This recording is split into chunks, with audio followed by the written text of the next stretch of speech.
Oh my God, आपको लगी तो नहीं ना? आपका सर कितना बड़ा है।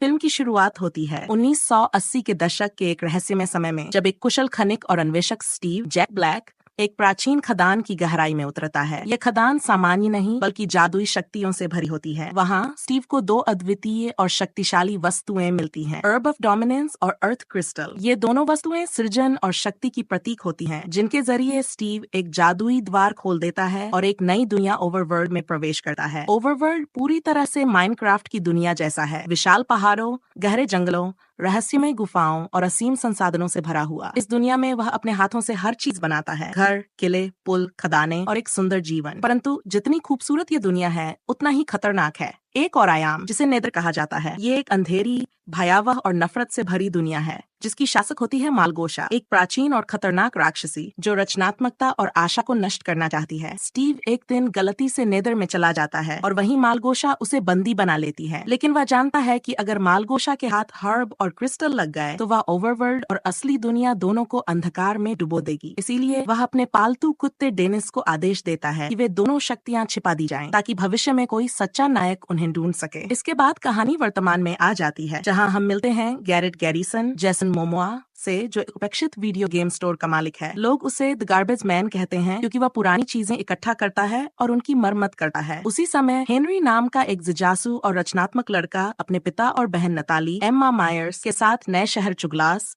इडाहो में आकर बसता है। हेनरी की कल्पना शक्ति बहुत तेज होती है और उसे पुराने रहस्यों की खोज में मजा आता है। एक दिन वह गैरेट के स्टोर में जाता है, जहां उसे गलती से वो अर्ब और क्रिस्टल मिल जाते हैं जो दशकों पहले स्टीव ने छिपाए थे। जैसे ही वह उन्हें छूता है, अचानक एक तेज रोशनी और गड़गड़ाहट के साथ एक पोर्टल खुलता है और गैरेट, हेनरी, नताली और पास की एक महिला डॉन, डेनियल ब्रूक्स, सब ओवरवर्ल्ड में खींच लिए जाते हैं। जब वे इस अनजान और असामान्य दुनिया में जागते हैं तो सब भ्रमित और डरे हुए होते हैं। वहीं उनकी मुलाकात होती है स्टीव से, जो अब उम्रदराज हो चुका है लेकिन अभी भी ओवरवर्ल्ड का संरक्षक बना हुआ है। स्टीव उन्हें सिखाता है कि इस दुनिया में कैसे जीवित रहा जाता है। वह उन्हें माइनक्राफ्ट की मूल बातें समझाता है, ब्लॉक तोड़ना, संसाधन इकट्ठा करना, शिल्प बनाना, उपकरण तैयार करना और रचनात्मक रूप से निर्माण करना। शुरुआत में गैरेट को यह सब बहुत मूर्खतापूर्ण लगता है, लेकिन धीरे धीरे वह समझने लगता है कि ये दुनिया केवल ताकत से नहीं, दिमाग और दिल से जीती जाती है। हेनरी और नताली भी निर्माण करना सीखते हैं और उन्हें इस प्रक्रिया में बहुत मजा आता है। इस दौरान मालगोशा को यह आभास हो जाता है कि अर्ब फिर से सक्रिय हो चुका है और वह नेदर की सेना के साथ ओवरवर्ल्ड पर हमला करने की योजना बनाती है। वह अपने काली छाया जैसे प्राणियों, जॉम्बी, स्केलेटन, एंडरमैन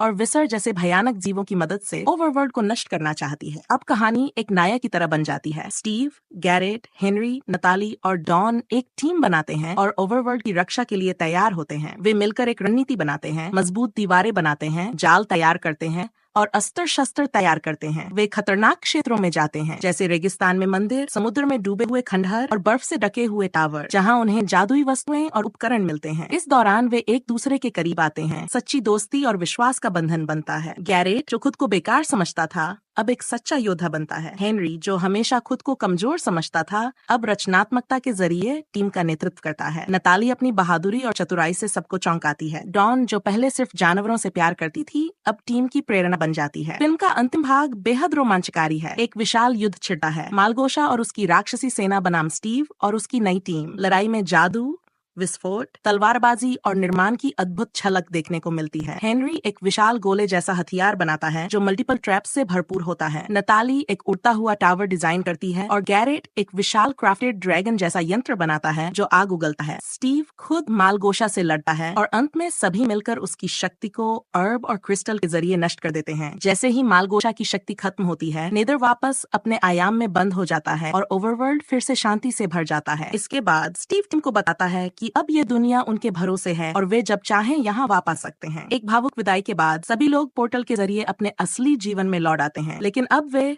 पहले जैसे नहीं रहते। गैरेट अपने गेम स्टोर को एक क्रिएटिव हब बना देता है, जहां बच्चे आकर माइनक्राफ्ट और कोडिंग सीखते हैं। डॉन अपना पेटिंग जू खोलती है और बच्चों को प्रकृति से जोड़ती है। नताली एक वैज्ञानिक बनना चाहती है और माइनक्राफ्ट में सीखी बातें असली जीवन में लागू करती है। हेनरी स्कूल में बच्चों को निर्माण की ताकत के बारे में बताता है और एक युवा लीडर बन जाता है। कहानी का अंत एक खूबसूरत संदेश के साथ होता है। कल्पना शक्ति केवल एक विचार नहीं, एक शक्ति है और जब हम मिलकर कुछ बनाते हैं तो हम दुनिया बदल सकते हैं। अब बात करते हैं इस फिल्म के बॉक्स ऑफिस और बजट की, जो माइनक्राफ्ट गेम की जादुई और ब्लॉक से बनी दुनिया को बड़े पर्दे पर उतारने का एक शानदार और महत्वाकांक्षी प्रयास है। माइनक्राफ्ट ब्लॉक की दुनिया 2025 एक अद्भुत और बहुप्रतीक्षित animated live action hybrid film है जो दुनिया के सबसे मशहूर और सबसे ज्यादा खेले जाने वाले वीडियो गेम माइनक्राफ्ट पर आधारित है। ये फिल्म 4 अप्रैल 2025 को विश्व भर में एक साथ रिलीज हुई और रिलीज के साथ ही इसने दर्शकों के बीच भारी उत्साह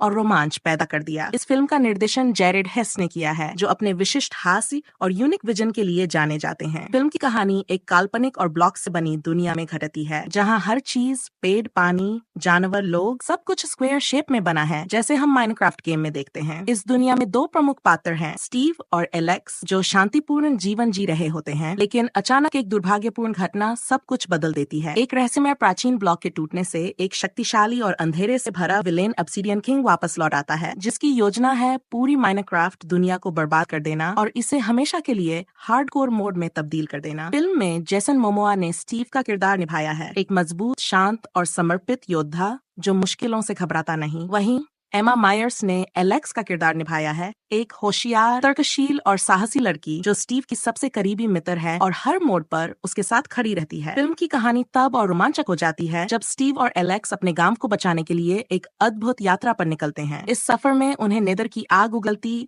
दुनिया से होकर गुजरना पड़ता है, डार्क जंगल से लड़ना होता है, पुराने माइन शाफ्ट्स में गिरे हुए रहस्यों को ढूंढना होता है और एंड की उस रहस्यमयी दुनिया तक पहुंचना होता है जहां एंडर ड्रैगन की नींद टूट चुकी होती है। कहानी में बहुत सारे भावनात्मक और एक्शन से भरपूर पल हैं, जैसे स्टीव का खुद को बलिदान देने का फैसला, एलेक्स की मां से जुड़ी एक खोई हुई याद, ऑब्सिडियन किंग के अतीत की झलकियां और एक ऐसा मंदिर जहां माइनक्राफ्ट की उत्पत्ति से जुड़े रहस्य छुपे हैं। इस फिल्म की सबसे बड़ी खासियत इसका विजुअल प्रेजेंटेशन है। इंडस्ट्रियल लाइट एंड मैजिक द्वारा तैयार किए गए विजुअल इफेक्ट्स इतने सुंदर और जीवंत हैं कि दर्शक खुद को माइनक्राफ्ट की दुनिया में उपस्थित महसूस करते हैं, चाहे वो रेडस्टोन सर्किट्स हों, एंडर पर्ल्स का टेलीपोर्टेशन इफेक्ट या फिर क्रीपर का धमाका। हर चीज को गेम की भावना के साथ बेहद रचनात्मक तरीके से प्रस्तुत किया गया है। एलेक्स और स्टीव जब एलिट्रा पहनकर आसमान में उड़ते हैं तो वो दृश्य किसी सुपर हीरो फिल्म से कम नहीं लगता। इसके अलावा फिल्म में मोजांग के फाउंडर मार्क्स पर्सन का एक विशेष कैमियो भी है, जहां वे एक रहस्यमयी लाइब्रेरियन एनपीसी के रूप में स्टीव को प्राचीन बिल्डर स्क्रॉल्स सौंपते हैं। ये दृश्य माइनक्राफ्ट के फैंस के लिए एक ट्रीट जैसा है। फिल्म का संगीत भी बेहद प्रभावशाली है। मशहूर म्यूजिक डायरेक्टर लॉर्न बाल्फ ने इस फिल्म का बैकग्राउंड स्कोर तैयार किया है, जो हर इमोशनल और एक्शन सीन में जान डाल देता है। इमेजिन ड्रैगन्स का sound track build it up film का मुख्य थीम सॉन्ग है, जो न केवल प्रेरणादायक है बल्कि कहानी की भावना को खूबसूरती से दर्शाता है। एलेक्स की सोलो फाइटिंग सीक्वेंस के दौरान बैकग्राउंड में चल रहा धीमा म्यूजिक दर्शकों के रोंगटे खड़े कर देता है। फिल्म की सिनेमेटोग्राफी और कलर टोन को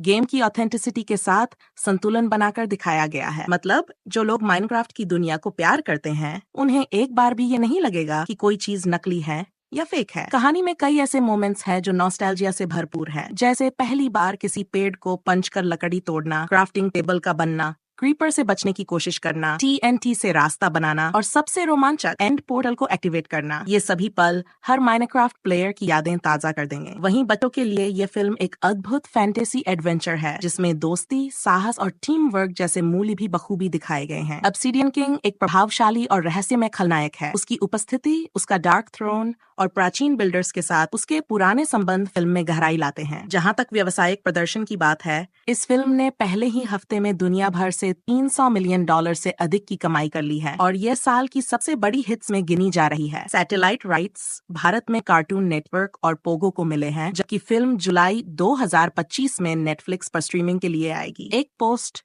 क्रेडिट सीन में एलेक्स की वापसी की झलक मिलती है, जिससे फैंस में उत्साह की लहर दौड़ गई है। साथ ही एंड पोर्टल के पीछे दिखने वाली रहस्यमय हेरोब्राइन आंखें ने हजारों थ्योरीज को जन्म दिया है। माइनक्राफ्ट कम्युनिटी रेडिट और यूट्यूब पर इस फिल्म की चर्चा से भरी हुई है। फैंस मान रहे हैं कि ये सिर्फ एक शुरुआत है। मोजांग और वार्नर ब्रदर्स पहले ही एक sequel Minecraft the Nether War की घोषणा कर चुके हैं, जिसमें ऑब्सिडियन किंग की आत्मा नेदर में फिर से जाग उठेगी। संक्षेप में कहा जाए तो माइनक्राफ्ट ब्लॉक की दुनिया सिर्फ एक फिल्म नहीं बल्कि एक अनुभव है, जो स्क्रीन पर आते ही आपको उस जादुई इंटो की दुनिया में ले जाती है, जहां हर ब्लॉक में एक कहानी है और हर खिलाड़ी एक हीरो। गेम को न जानने वाले दर्शकों के लिए भी फिल्म एक स्वतंत्र और समझने योग्य कहानी देती है, जिसमें भावनाएं, हास्य, थ्रिल, और गहराई है। जेसन मोमोआ और एमा मायर्स की जोड़ी, शानदार एनिमेशन, शानदार बैकग्राउंड म्यूजिक और गहराई से जुड़ी हुई कहानी ने इस फिल्म को गेम से मूवी बनने वाली दुनिया में एक नए स्तर पर पहुंचा दिया है। इसलिए अगर आप एक माइनक्राफ्ट प्रेमी हैं या एक मजेदार, दिलचस्प और साहसी फिल्म देखना चाहते हैं तो माइनक्राफ्ट ब्लॉक की दुनिया आपके लिए एक परफेक्ट पिक है जिसे आप दोबारा भी देखना चाहेंगे। तो दोस्तों, ये थी पूरी कहानी और डिटेल्स माइनक्राफ्ट मूवी 2025 की। अगर आपको ये वीडियो पसंद आया हो तो लाइक जरूर करें, कमेंट में बताएं कि आपको फिल्म का कौन सा पार्ट सबसे ज्यादा पसंद आया। चैनल को सब्सक्राइब करना ना भूलें क्योंकि ऐसी ही मजेदार और इन्फॉर्मेटिव वीडियोस हम लाते रहते हैं। मिलते हैं अगली वीडियो में, तब तक के लिए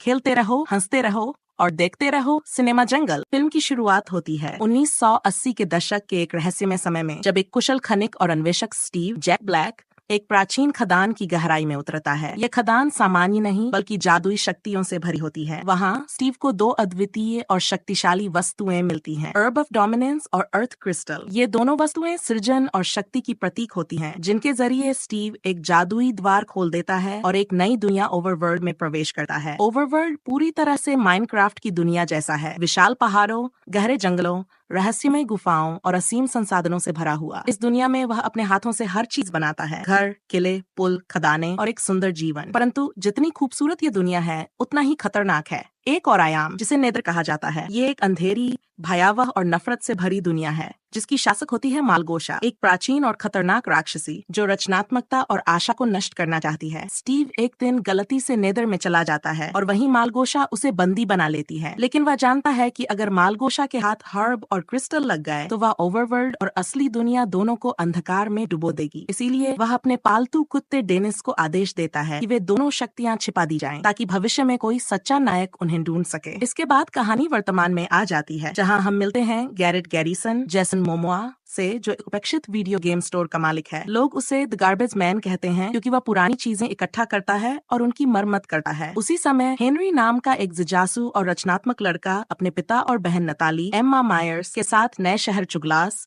इडाहो में आकर बसता है। हेनरी की कल्पना शक्ति बहुत तेज होती है और उसे पुराने रहस्यों की खोज में मजा आता है। एक दिन वह गैरेट के स्टोर में जाता है, जहां उसे गलती से वो अर्ब और क्रिस्टल मिल जाते हैं जो दशकों पहले स्टीव ने छिपाए थे। जैसे ही वह उन्हें छूता है, अचानक एक तेज रोशनी और गड़गड़ाहट के साथ एक पोर्टल खुलता है और गैरेट, हेनरी, नताली और पास की एक महिला डॉन, डेनियल ब्रूक्स, सब ओवरवर्ल्ड में खींच लिए जाते हैं। जब वे इस अनजान और असामान्य दुनिया में जागते हैं तो सब भ्रमित और डरे हुए होते हैं। वहीं उनकी मुलाकात होती है स्टीव से, जो अब उम्रदराज हो चुका है लेकिन अभी भी ओवरवर्ल्ड का संरक्षक बना हुआ है। स्टीव उन्हें सिखाता है कि इस दुनिया में कैसे जीवित रहा जाता है। वह उन्हें माइनक्राफ्ट की मूल बातें समझाता है, ब्लॉक तोड़ना, संसाधन इकट्ठा करना, शिल्प बनाना, उपकरण तैयार करना और रचनात्मक रूप से निर्माण करना। शुरुआत में गैरेट को यह सब बहुत मूर्खतापूर्ण लगता है, लेकिन धीरे धीरे वह समझने लगता है कि ये दुनिया केवल ताकत से नहीं, दिमाग और दिल से जीती जाती है। हेनरी और नताली भी निर्माण करना सीखते हैं और उन्हें इस प्रक्रिया में बहुत मजा आता है। इस दौरान मालगोशा को यह आभास हो जाता है कि अर्ब फिर से सक्रिय हो चुका है और वह नेदर की सेना के साथ ओवरवर्ल्ड पर हमला करने की योजना बनाती है। वह अपने काली छाया जैसे प्राणियों, जॉम्बी, स्केलेटन, एंडरमैन और विसर जैसे भयानक जीवों की मदद से ओवरवर्ल्ड को नष्ट करना चाहती है। अब कहानी एक नायक की तरह बन जाती है। स्टीव, गैरेट, हेनरी, नताली और डॉन एक टीम बनाते हैं और ओवरवर्ल्ड की रक्षा के लिए तैयार होते हैं। वे मिलकर एक रणनीति बनाते हैं, मजबूत दीवारें बनाते हैं, जाल तैयार करते हैं और अस्त्र शस्त्र तैयार करते हैं। वे खतरनाक क्षेत्रों में जाते हैं, जैसे रेगिस्तान में मंदिर, समुद्र में डूबे हुए खंडहर और बर्फ से ढके हुए टावर, जहां उन्हें जादुई वस्तुएं और उपकरण मिलते हैं। इस दौरान वे एक दूसरे के करीब आते हैं, सच्ची दोस्ती और विश्वास का बंधन बनता है। गैरेट, जो खुद को बेकार समझता था, अब एक सच्चा योद्धा बनता है। हेनरी, जो हमेशा खुद को कमजोर समझता था, अब रचनात्मकता के जरिए टीम का नेतृत्व करता है। नताली अपनी बहादुरी और चतुराई से सबको चौंकाती है। डॉन, जो पहले सिर्फ जानवरों से प्यार करती थी, अब टीम की प्रेरणा बन जाती है। फिल्म का अंतिम भाग बेहद रोमांचकारी है। एक विशाल युद्ध छिड़ता है। मालगोशा और उसकी राक्षसी सेना बनाम स्टीव और उसकी नई टीम। लड़ाई में जादू, विस्फोट, तलवारबाजी और निर्माण की अद्भुत झलक देखने को मिलती है। हेनरी एक विशाल गोले जैसा हथियार बनाता है जो मल्टीपल ट्रैप्स से भरपूर होता है। नताली एक उड़ता हुआ टावर डिजाइन करती है और गैरेट एक विशाल क्राफ्टेड ड्रैगन जैसा यंत्र बनाता है जो आग उगलता है। स्टीव खुद मालगोशा से लड़ता है और अंत में सभी मिलकर उसकी शक्ति को अर्ब और क्रिस्टल के जरिए नष्ट कर देते हैं। जैसे ही मालगोशा की शक्ति खत्म होती है, नेदर वापस अपने आयाम में बंद हो जाता है और ओवरवर्ल्ड फिर से शांति से भर जाता है। इसके बाद स्टीव टीम को बताता है कि कि अब ये दुनिया उनके भरोसे है और वे जब चाहें यहाँ वापस आ सकते हैं। एक भावुक विदाई के बाद सभी लोग पोर्टल के जरिए अपने असली जीवन में लौट आते हैं, लेकिन अब वे पहले जैसे नहीं रहते। गैरेट अपने गेम स्टोर को एक क्रिएटिव हब बना देता है जहां बच्चे आकर माइनक्राफ्ट और कोडिंग सीखते हैं। डॉन अपना पेटिंग जू खोलती है और बच्चों को प्रकृति से जोड़ती है। नताली एक वैज्ञानिक बनना चाहती है और माइनक्राफ्ट में सीखी बातें असली जीवन में लागू करती है। हेनरी स्कूल में बच्चों को निर्माण की ताकत के बारे में बताता है और एक युवा लीडर बन जाता है। कहानी का अंत एक खूबसूरत संदेश के साथ होता है। कल्पना शक्ति केवल एक विचार नहीं, एक शक्ति है, और जब हम मिलकर कुछ बनाते हैं तो हम दुनिया बदल सकते हैं। अब बात करते हैं इस फिल्म के बॉक्स ऑफिस और बजट की, जो माइनक्राफ्ट गेम की जादुई और ब्लॉक से बनी दुनिया को बड़े पर्दे पर उतारने का एक शानदार और महत्वाकांक्षी प्रयास है। माइनक्राफ्ट ब्लॉक की दुनिया 2025 एक अद्भुत और बहुप्रतीक्षित animated live action hybrid film है जो दुनिया के सबसे मशहूर और सबसे ज्यादा खेले जाने वाले वीडियो गेम माइनक्राफ्ट पर आधारित है। ये फिल्म 4 अप्रैल 2025 को विश्व भर में एक साथ रिलीज हुई और रिलीज के साथ ही इसने दर्शकों के बीच भारी उत्साह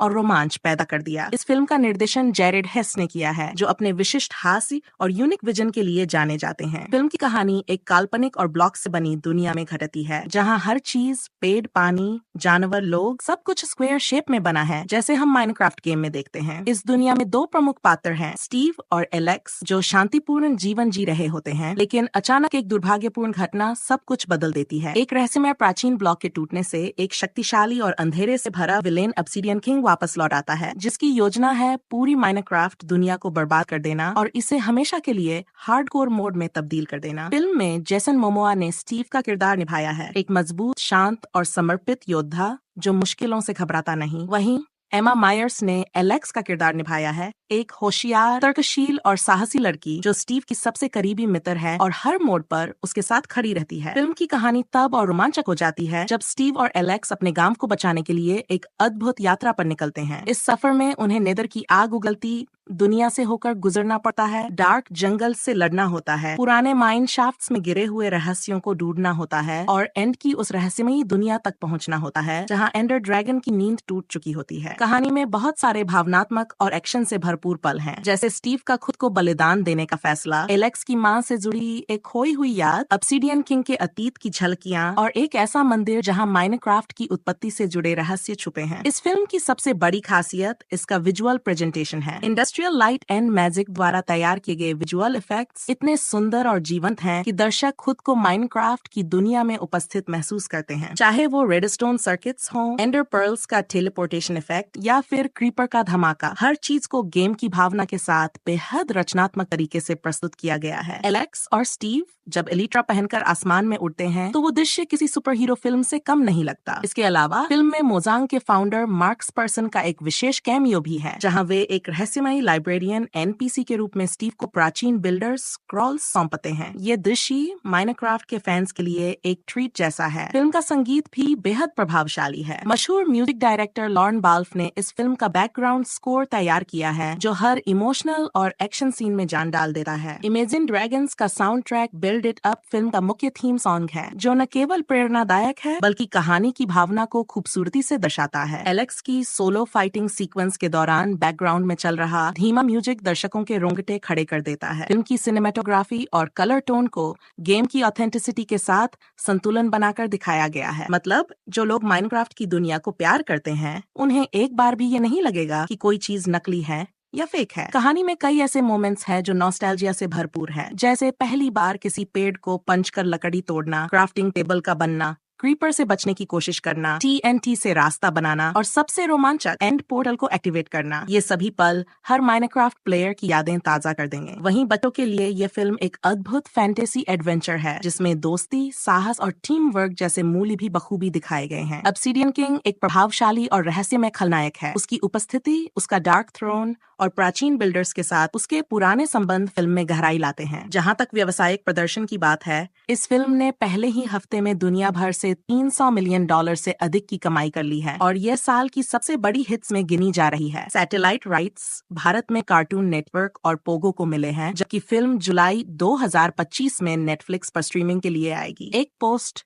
क्रेडिट सीन में एलेक्स की वापसी की झलक मिलती है, जिससे फैंस में उत्साह की लहर दौड़ गई है। साथ ही एंड पोर्टल के पीछे दिखने वाली रहस्यमय हेरोब्राइन आंखें ने हजारों थ्योरीज को जन्म दिया है। माइनक्राफ्ट कम्युनिटी रेडिट और यूट्यूब पर इस फिल्म की चर्चा से भरी हुई है। फैंस मान रहे हैं कि ये सिर्फ एक शुरुआत है। मोजांग और वार्नर ब्रदर्स पहले ही एक sequel Minecraft the Nether War की घोषणा कर चुके हैं, जिसमें ऑब्सिडियन किंग की आत्मा नेदर में फिर से जाग उठेगी। संक्षेप में कहा जाए तो माइनक्राफ्ट ब्लॉक की दुनिया सिर्फ एक फिल्म नहीं बल्कि एक अनुभव है, जो स्क्रीन पर आते ही आपको उस जादुई इंटो की दुनिया में ले जाती है, जहां हर ब्लॉक में एक कहानी है और हर खिलाड़ी एक हीरो। गेम को न जानने वाले दर्शकों के लिए भी फिल्म एक स्वतंत्र और समझने योग्य कहानी देती है, जिसमें भावनाएं, हास्य, थ्रिल और गहराई है। जेसन मोमोआ और एमा मायर्स की जोड़ी, शानदार एनिमेशन, शानदार बैकग्राउंड म्यूजिक और गहराई से जुड़ी हुई कहानी ने इस फिल्म को गेम से मूवी बनने वाली दुनिया में एक नए स्तर पर पहुंचा दिया है। इसलिए अगर आप एक माइनक्राफ्ट प्रेमी हैं या एक मजेदार, दिलचस्प और साहसी फिल्म देखना चाहते हैं, तो माइनक्राफ्ट ब्लॉक की दुनिया आपके लिए एक परफेक्ट पिक है, जिसे आप दोबारा भी देखना चाहेंगे। तो दोस्तों, ये थी पूरी कहानी और डिटेल्स माइनक्राफ्ट मूवी 2025 की। अगर आपको ये वीडियो पसंद आया हो तो लाइक जरूर करें, कमेंट में बताएं कि आपको फिल्म का कौन सा पार्ट सबसे ज्यादा पसंद आया। चैनल को सब्सक्राइब करना ना भूलें, क्योंकि ऐसी ही मजेदार और इन्फॉर्मेटिव वीडियोस हम लाते रहते हैं। मिलते हैं अगली वीडियो में, तब तक के लिए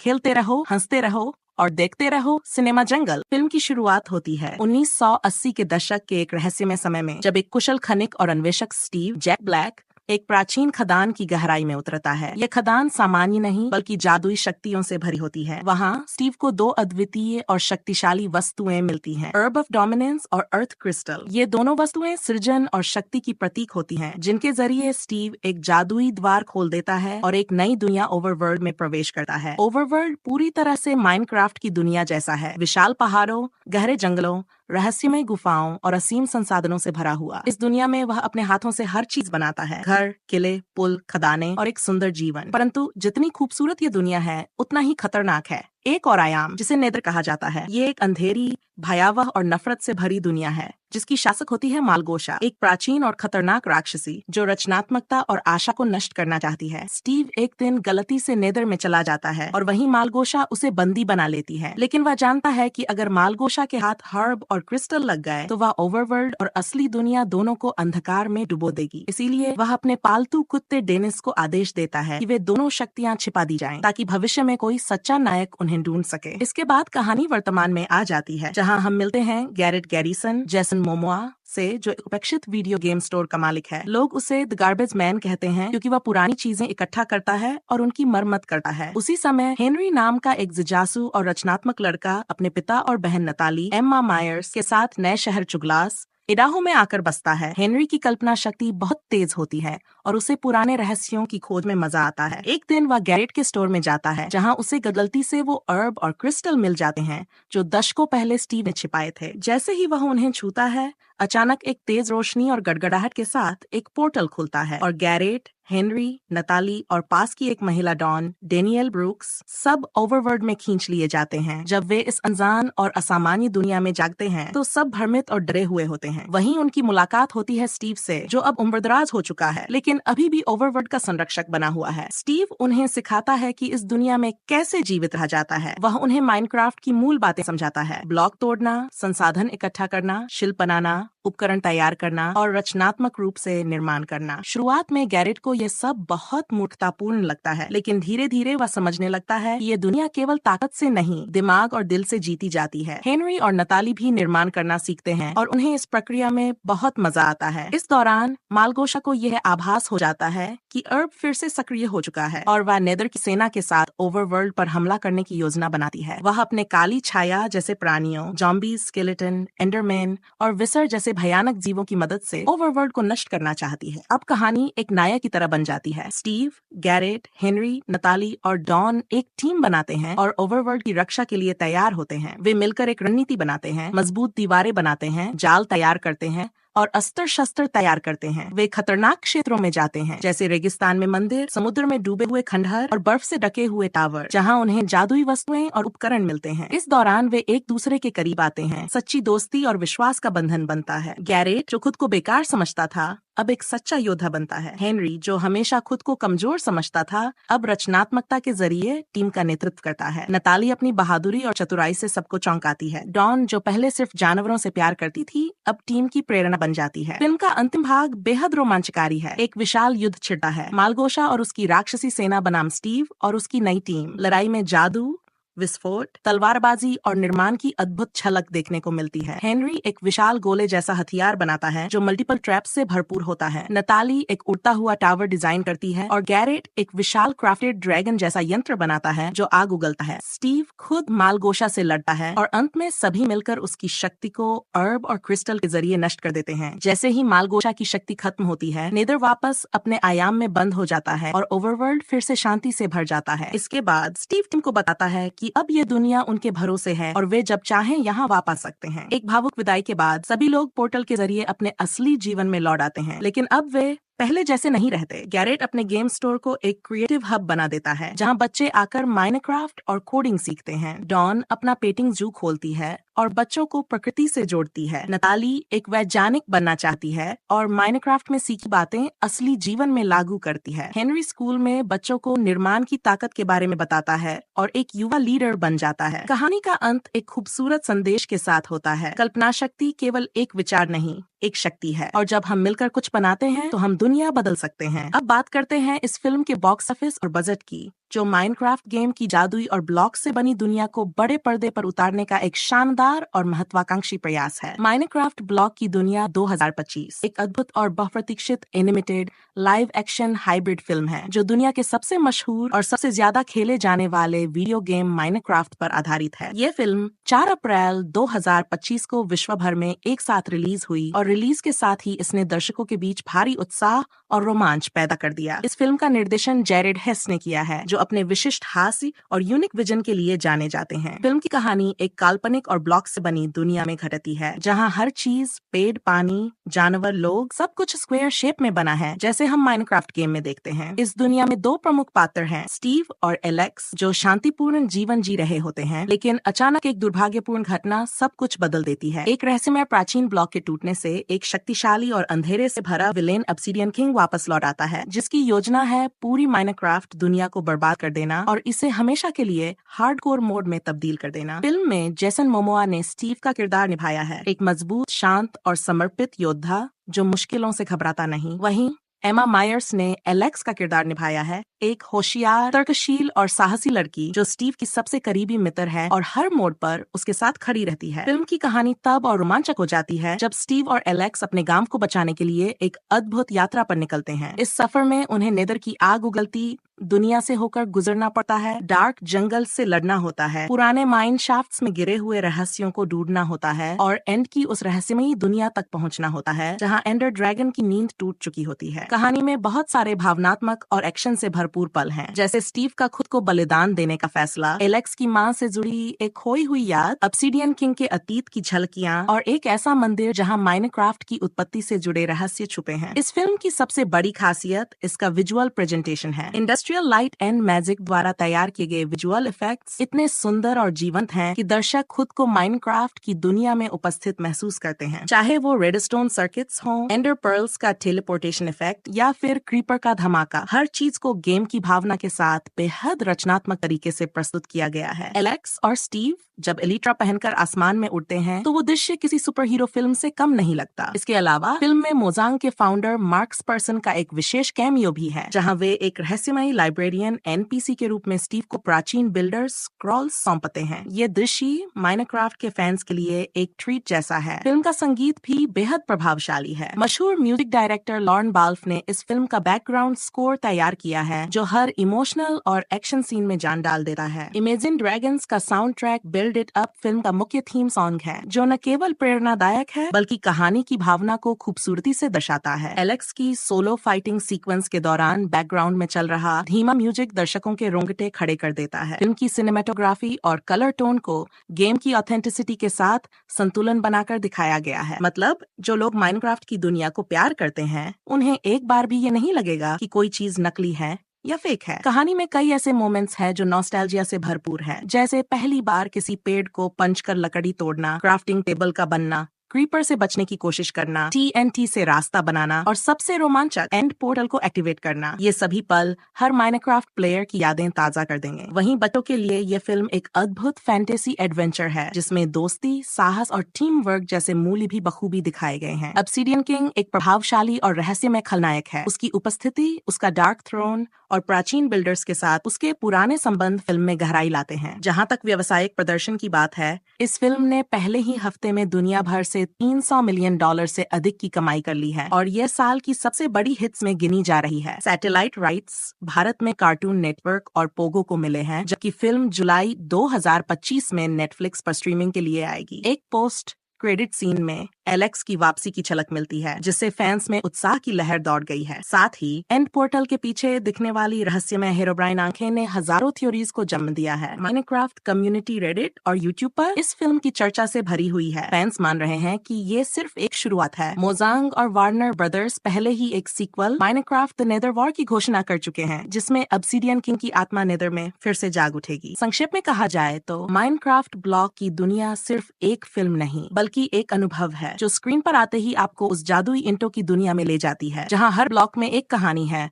और हर खिलाड़ी एक हीरो। गेम को न जानने वाले दर्शकों के लिए भी फिल्म एक स्वतंत्र और समझने योग्य कहानी देती है, जिसमें भावनाएं, हास्य, थ्रिल और गहराई है। जेसन मोमोआ और एमा मायर्स की जोड़ी, शानदार एनिमेशन, शानदार बैकग्राउंड म्यूजिक और गहराई से जुड़ी हुई कहानी ने इस फिल्म को गेम से मूवी बनने वाली दुनिया में एक नए स्तर पर पहुंचा दिया है। इसलिए अगर आप एक माइनक्राफ्ट प्रेमी हैं या एक मजेदार, दिलचस्प और साहसी फिल्म देखना चाहते हैं, तो माइनक्राफ्ट ब्लॉक की दुनिया आपके लिए एक परफेक्ट पिक है, जिसे आप दोबारा भी देखना चाहेंगे। तो दोस्तों, ये थी पूरी कहानी और डिटेल्स माइनक्राफ्ट मूवी 2025 की। अगर आपको ये वीडियो पसंद आया हो तो लाइक जरूर करें, कमेंट में बताएं कि आपको फिल्म का कौन सा पार्ट सबसे ज्यादा पसंद आया। चैनल को सब्सक्राइब करना ना भूलें, क्योंकि ऐसी ही मजेदार और इन्फॉर्मेटिव वीडियोस हम लाते रहते हैं। मिलते हैं अगली वीडियो में, तब तक के लिए खेलते रहो, हंसते रहो और देखते रहो सिनेमा जंगल। फिल्म की शुरुआत होती है 1980 के दशक के एक रहस्यमय समय में, जब एक कुशल खनिक और अन्वेषक स्टीव जैक ब्लैक एक प्राचीन खदान की गहराई में उतरता है। यह खदान सामान्य नहीं बल्कि जादुई शक्तियों से भरी होती है। वहाँ स्टीव को दो अद्वितीय और शक्तिशाली वस्तुएं मिलती हैं, अर्ब ऑफ डोमिनेंस और अर्थ क्रिस्टल। ये दोनों वस्तुएं सृजन और शक्ति की प्रतीक होती हैं, जिनके जरिए स्टीव एक जादुई द्वार खोल देता है और एक नई दुनिया ओवरवर्ल्ड में प्रवेश करता है। ओवरवर्ल्ड पूरी तरह से माइनक्राफ्ट की दुनिया जैसा है, विशाल पहाड़ों,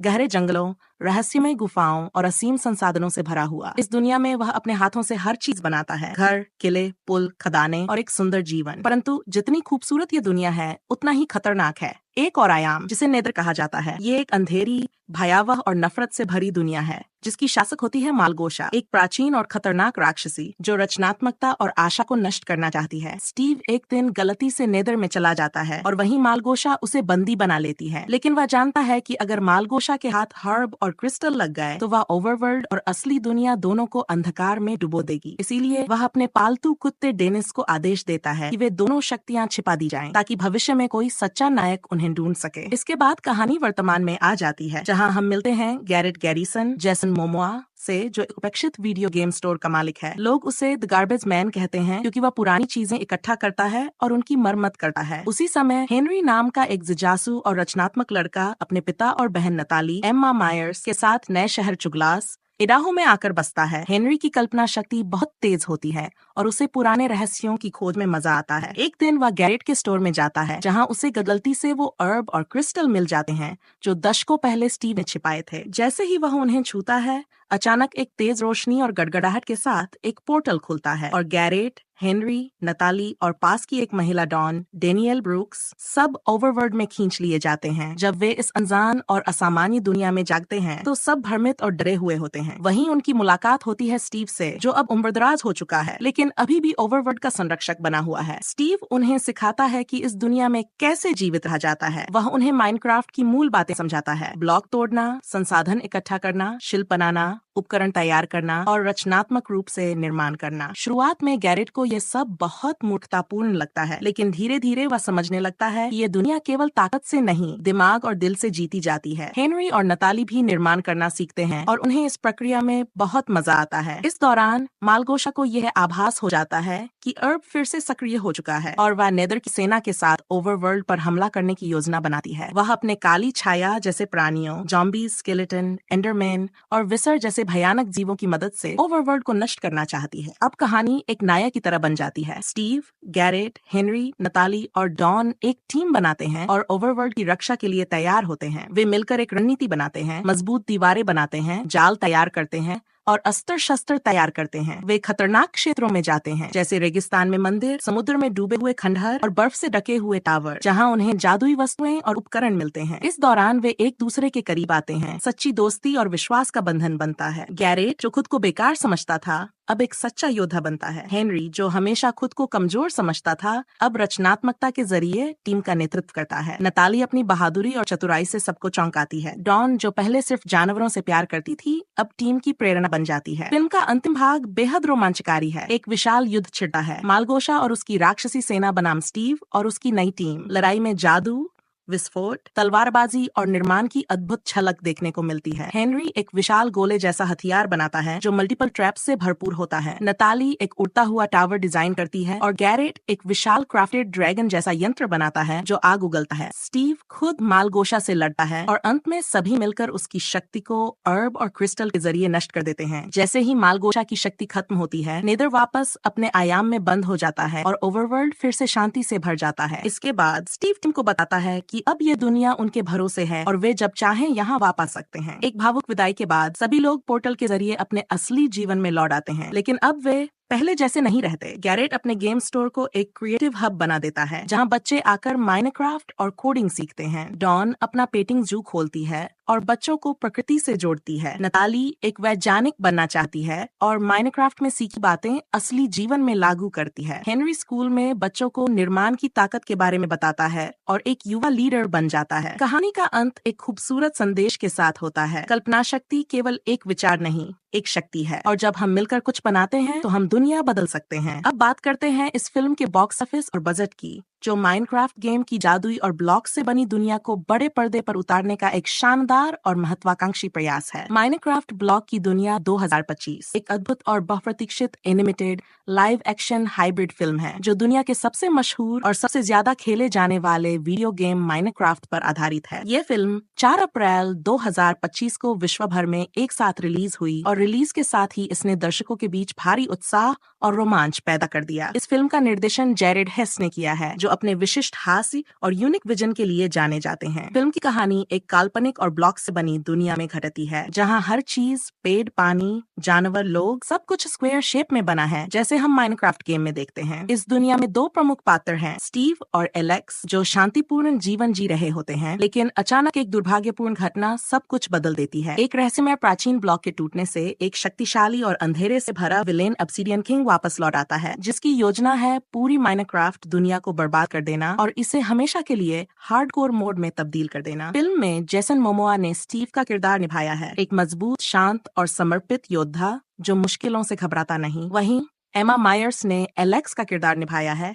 एक होशियार, तर्कशील और साहसी लड़की जो स्टीव की सबसे करीबी मित्र है और हर मोड़ पर उसके साथ खड़ी रहती है। फिल्म की कहानी तब और रोमांचक हो जाती है जब स्टीव और एलेक्स अपने गांव को बचाने के लिए एक अद्भुत यात्रा पर निकलते हैं। इस सफर में उन्हें नेदर की आग उगलती दुनिया से होकर गुजरना पड़ता है, डार्क जंगल से लड़ना होता है, पुराने माइन शाफ्ट्स में गिरे हुए रहस्यों को ढूंढना होता है और एंड की उस रहस्यमयी दुनिया तक पहुंचना होता है जहां एंडर ड्रैगन की नींद टूट चुकी होती है। कहानी में बहुत सारे भावनात्मक और एक्शन से भरपूर पल हैं, जैसे स्टीव का खुद को बलिदान देने का फैसला, एलेक्स की मां से जुड़ी एक खोई हुई याद, ऑब्सिडियन किंग के अतीत की झलकियां और एक ऐसा मंदिर जहां माइनक्राफ्ट की उत्पत्ति से जुड़े रहस्य छुपे हैं। इस फिल्म की सबसे बड़ी खासियत इसका विजुअल प्रेजेंटेशन है। इंडस्ट्रियल लाइट एंड मैजिक द्वारा तैयार किए गए विजुअल इफेक्ट्स इतने सुंदर और जीवंत हैं कि दर्शक खुद को माइनक्राफ्ट की दुनिया में उपस्थित महसूस करते हैं, चाहे वो रेडस्टोन सर्किट्स हों, एंडर पर्ल्स का टेलीपोर्टेशन इफेक्ट या फिर क्रीपर का धमाका। हर चीज को गेम की भावना के साथ बेहद रचनात्मक तरीके से प्रस्तुत किया गया है। एलेक्स और स्टीव जब एलिट्रा पहनकर आसमान में उड़ते हैं तो वो दृश्य किसी सुपर हीरो फिल्म से कम नहीं लगता। इसके अलावा फिल्म में मोजांग के फाउंडर मार्क्स पर्सन का एक विशेष कैमियो भी है, जहां वे एक रहस्यमयी लाइब्रेरियन एनपीसी के रूप में स्टीव को प्राचीन बिल्डर स्क्रॉल्स सौंपते हैं। ये दृश्य माइनक्राफ्ट के फैंस के लिए एक ट्रीट जैसा है। फिल्म का संगीत भी बेहद प्रभावशाली है। मशहूर म्यूजिक डायरेक्टर लॉर्न बाल्फ ने इस फिल्म का बैकग्राउंड स्कोर तैयार किया है, जो हर इमोशनल और एक्शन सीन में जान डाल देता है। इमेजिन ड्रैगन्स का sound track build it up film का मुख्य थीम सॉन्ग है, जो न केवल प्रेरणादायक है बल्कि कहानी की भावना को खूबसूरती से दर्शाता है। एलेक्स की सोलो फाइटिंग सीक्वेंस के दौरान बैकग्राउंड में चल रहा धीमा म्यूजिक दर्शकों के रोंगटे खड़े कर देता है। फिल्म की सिनेमेटोग्राफी और कलर टोन को गेम की ऑथेंटिसिटी के साथ संतुलन बनाकर दिखाया गया है। मतलब जो लोग माइनक्राफ्ट की दुनिया को प्यार करते हैं, उन्हें एक बार भी ये नहीं लगेगा कि कोई चीज नकली है या फेक है। कहानी में कई ऐसे मोमेंट्स हैं जो नॉस्टैल्जिया से भरपूर है, जैसे पहली बार किसी पेड़ को पंच कर लकड़ी तोड़ना, क्राफ्टिंग टेबल का बनना,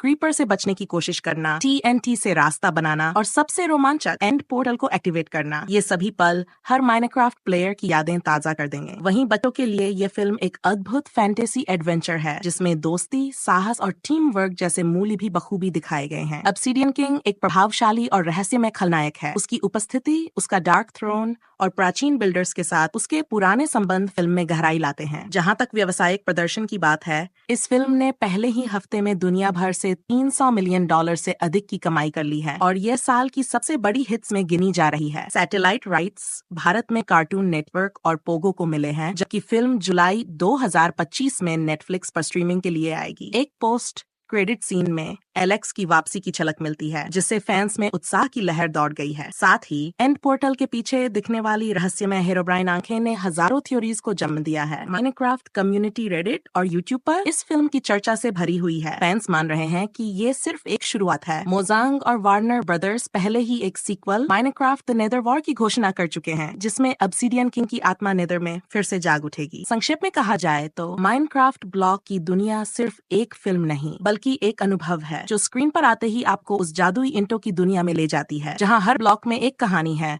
और हर खिलाड़ी एक हीरो। गेम को न जानने वाले दर्शकों के लिए भी फिल्म एक स्वतंत्र और समझने योग्य कहानी देती है, जिसमें भावनाएं, हास्य, थ्रिल और गहराई है। जेसन मोमोआ और एमा मायर्स की जोड़ी, शानदार एनिमेशन, शानदार बैकग्राउंड म्यूजिक और गहराई से जुड़ी हुई कहानी ने इस फिल्म को गेम से मूवी बनने वाली दुनिया में एक नए स्तर पर पहुंचा दिया है। इसलिए अगर आप एक माइनक्राफ्ट प्रेमी हैं या एक मजेदार, दिलचस्प और साहसी फिल्म देखना चाहते हैं, तो माइनक्राफ्ट ब्लॉक की दुनिया आपके लिए एक परफेक्ट पिक है, जिसे आप दोबारा भी देखना चाहेंगे। तो दोस्तों, ये थी पूरी कहानी और डिटेल्स माइनक्राफ्ट मूवी 2025 की। अगर आपको ये वीडियो पसंद आया हो तो लाइक जरूर करें, कमेंट में बताएं कि आपको फिल्म का कौन सा पार्ट सबसे ज्यादा पसंद आया। चैनल को सब्सक्राइब करना ना भूलें, क्योंकि ऐसी ही मजेदार और इन्फॉर्मेटिव वीडियोस हम लाते रहते हैं। मिलते हैं अगली वीडियो में, तब तक के लिए खेलते रहो, हंसते रहो और देखते रहो सिनेमा जंगल। फिल्म की शुरुआत होती है 1980 के दशक के एक रहस्यमय समय में, जब एक कुशल खनिक और अन्वेषक स्टीव जैक ब्लैक एक प्राचीन खदान की गहराई में उतरता है। यह खदान सामान्य नहीं बल्कि जादुई शक्तियों से भरी होती है। वहाँ स्टीव को दो अद्वितीय और शक्तिशाली वस्तुएं मिलती हैं, अर्ब ऑफ डोमिनेंस और अर्थ क्रिस्टल। ये दोनों वस्तुएं सृजन और शक्ति की प्रतीक होती हैं, जिनके जरिए स्टीव एक जादुई द्वार खोल देता है और एक नई दुनिया ओवरवर्ल्ड में प्रवेश करता है। ओवरवर्ल्ड पूरी तरह से माइनक्राफ्ट की दुनिया जैसा है, विशाल पहाड़ों, गहरे जंगलों, रहस्यमय गुफाओं और असीम संसाधनों से भरा हुआ। इस दुनिया में वह अपने हाथों से हर चीज बनाता है, घर, किले, पुल, खदानें और एक सुंदर जीवन। परंतु जितनी खूबसूरत ये दुनिया है, उतना ही खतरनाक है। एक और आयाम, जिसे नेदर कहा जाता है, ये एक अंधेरी, भयावह और नफरत से भरी दुनिया है, जिसकी शासक होती है मालगोशा, एक प्राचीन और खतरनाक राक्षसी जो रचनात्मकता और आशा को नष्ट करना चाहती है। स्टीव एक दिन गलती से नेदर में चला जाता है और वहीं मालगोशा उसे बंदी बना लेती है, लेकिन वह जानता है कि अगर मालगोशा के हाथ हर्ब और क्रिस्टल लग गए तो वह ओवरवर्ल्ड और असली दुनिया दोनों को अंधकार में डुबो देगी। इसीलिए वह अपने पालतू कुत्ते डेनिस को आदेश देता है कि वे दोनों शक्तियां छिपा दी जाएं, ताकि भविष्य में कोई सच्चा नायक उन्हें ढूंढ सके। इसके बाद कहानी वर्तमान में आ जाती है, जहां हम मिलते हैं गैरेट गैरिसन, जेसन मोमोआ से, जो एक उपेक्षित वीडियो गेम स्टोर का मालिक है। लोग उसे द गार्बेज मैन कहते हैं, क्योंकि वह पुरानी चीजें इकट्ठा करता है और उनकी मरम्मत करता है। उसी समय हेनरी नाम का एक जिज्ञासु और रचनात्मक लड़का अपने पिता और बहन नताली, एम्मा मायर्स के साथ नए शहर चुगलास,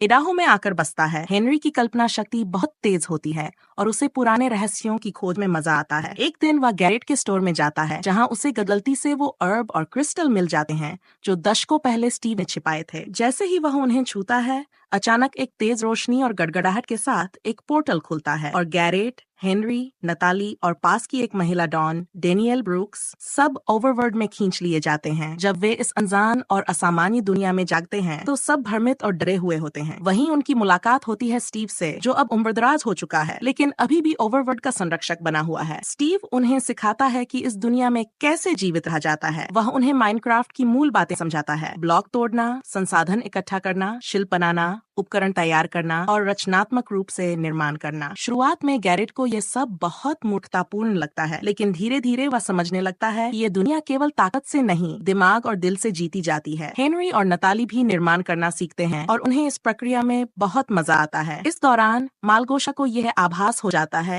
कि अर्ब फिर से सक्रिय हो चुका है और वह नेदर की सेना के साथ ओवरवर्ल्ड पर हमला करने की योजना बनाती है। वह अपने काली छाया जैसे प्राणियों, जॉम्बी, स्केलेटन, एंडरमैन और विसर जैसे भयानक जीवों की मदद से ओवरवर्ल्ड को नष्ट करना चाहती है। अब कहानी एक नायक की तरह बन जाती है। स्टीव, गैरेट, हेनरी, नताली और डॉन एक टीम बनाते हैं और ओवरवर्ल्ड की रक्षा के लिए तैयार होते हैं। वे मिलकर एक रणनीति बनाते हैं, मजबूत दीवारें बनाते हैं, जाल तैयार करते हैं और अस्त्र शस्त्र तैयार करते हैं। वे खतरनाक क्षेत्रों में जाते हैं, जैसे रेगिस्तान में मंदिर, समुद्र में डूबे हुए खंडहर और बर्फ से ढके हुए टावर, जहां उन्हें जादुई वस्तुएं और उपकरण मिलते हैं। इस दौरान वे एक दूसरे के करीब आते हैं, सच्ची दोस्ती और विश्वास का बंधन बनता है। गैरेट, जो खुद को बेकार समझता था, अब एक सच्चा योद्धा बनता है। हेनरी, जो हमेशा खुद को कमजोर समझता था, अब रचनात्मकता के जरिए टीम का नेतृत्व करता है। नताली अपनी बहादुरी और चतुराई से सबको चौंकाती है। डॉन, जो पहले सिर्फ जानवरों से प्यार करती थी, अब टीम की प्रेरणा बन जाती है। फिल्म का अंतिम भाग बेहद रोमांचकारी है। एक विशाल युद्ध छिड़ता है। मालगोशा और उसकी राक्षसी सेना बनाम स्टीव और उसकी नई टीम। लड़ाई में जादू,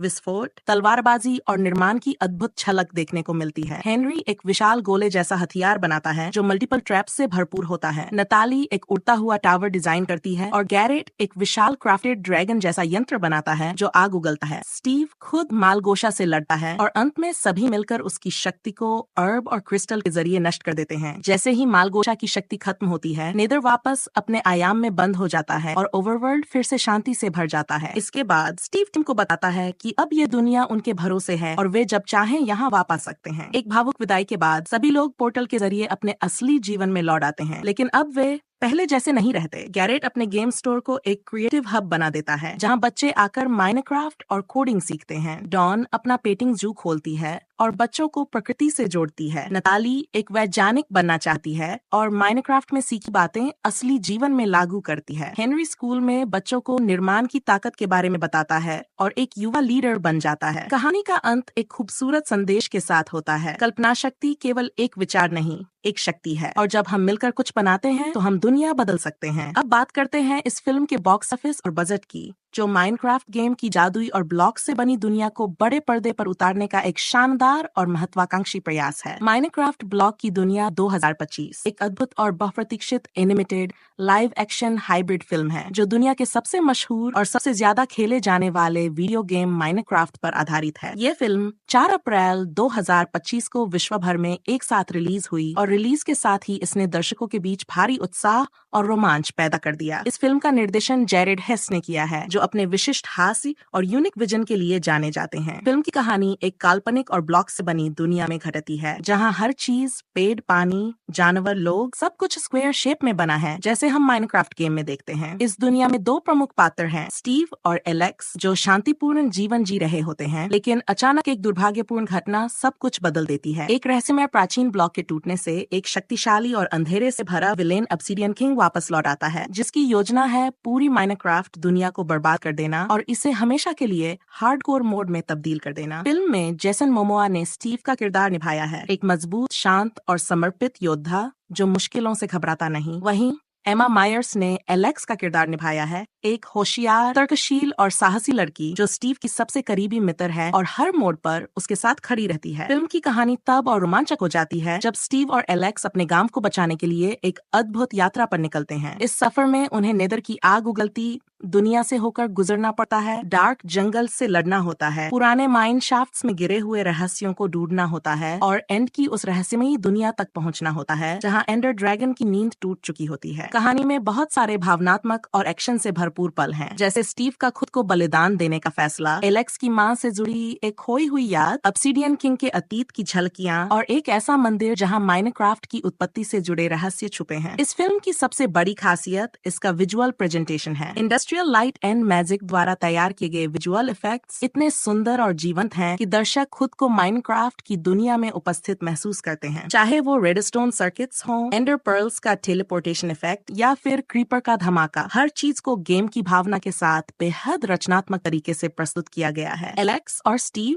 जब एलिट्रा पहनकर आसमान में उड़ते हैं तो वो दृश्य किसी सुपर हीरो फिल्म से कम नहीं लगता। इसके अलावा फिल्म में मोजांग के फाउंडर मार्क्स पर्सन का एक विशेष कैमियो भी है, जहां वे एक रहस्यमयी लाइब्रेरियन एनपीसी के रूप में स्टीव को प्राचीन बिल्डर स्क्रॉल्स सौंपते हैं। ये दृश्य माइनक्राफ्ट के फैंस के लिए एक ट्रीट जैसा है। फिल्म का संगीत भी बेहद प्रभावशाली है। मशहूर म्यूजिक डायरेक्टर लॉर्न बाल्फ ने इस फिल्म का बैकग्राउंड स्कोर तैयार किया है, जो हर इमोशनल और एक्शन सीन में जान डाल देता है। इमेजिन ड्रैगन्स का sound track build it up film का मुख्य थीम सॉन्ग है, जो न केवल प्रेरणादायक है बल्कि कहानी की भावना को खूबसूरती से दर्शाता है। एलेक्स की सोलो फाइटिंग सीक्वेंस के दौरान बैकग्राउंड में चल रहा धीमा म्यूजिक दर्शकों के रोंगटे खड़े कर देता है। फिल्म की सिनेमेटोग्राफी और कलर टोन को गेम की ऑथेंटिसिटी के साथ संतुलन बनाकर दिखाया गया है। मतलब जो लोग माइनक्राफ्ट की दुनिया को प्यार करते हैं, उन्हें एक बार भी ये नहीं लगेगा कि कोई चीज नकली है या फेक है। कहानी में कई ऐसे मोमेंट्स हैं जो नॉस्टैल्जिया से भरपूर है, जैसे पहली बार किसी पेड़ को पंच कर लकड़ी तोड़ना, क्राफ्टिंग टेबल का बनना,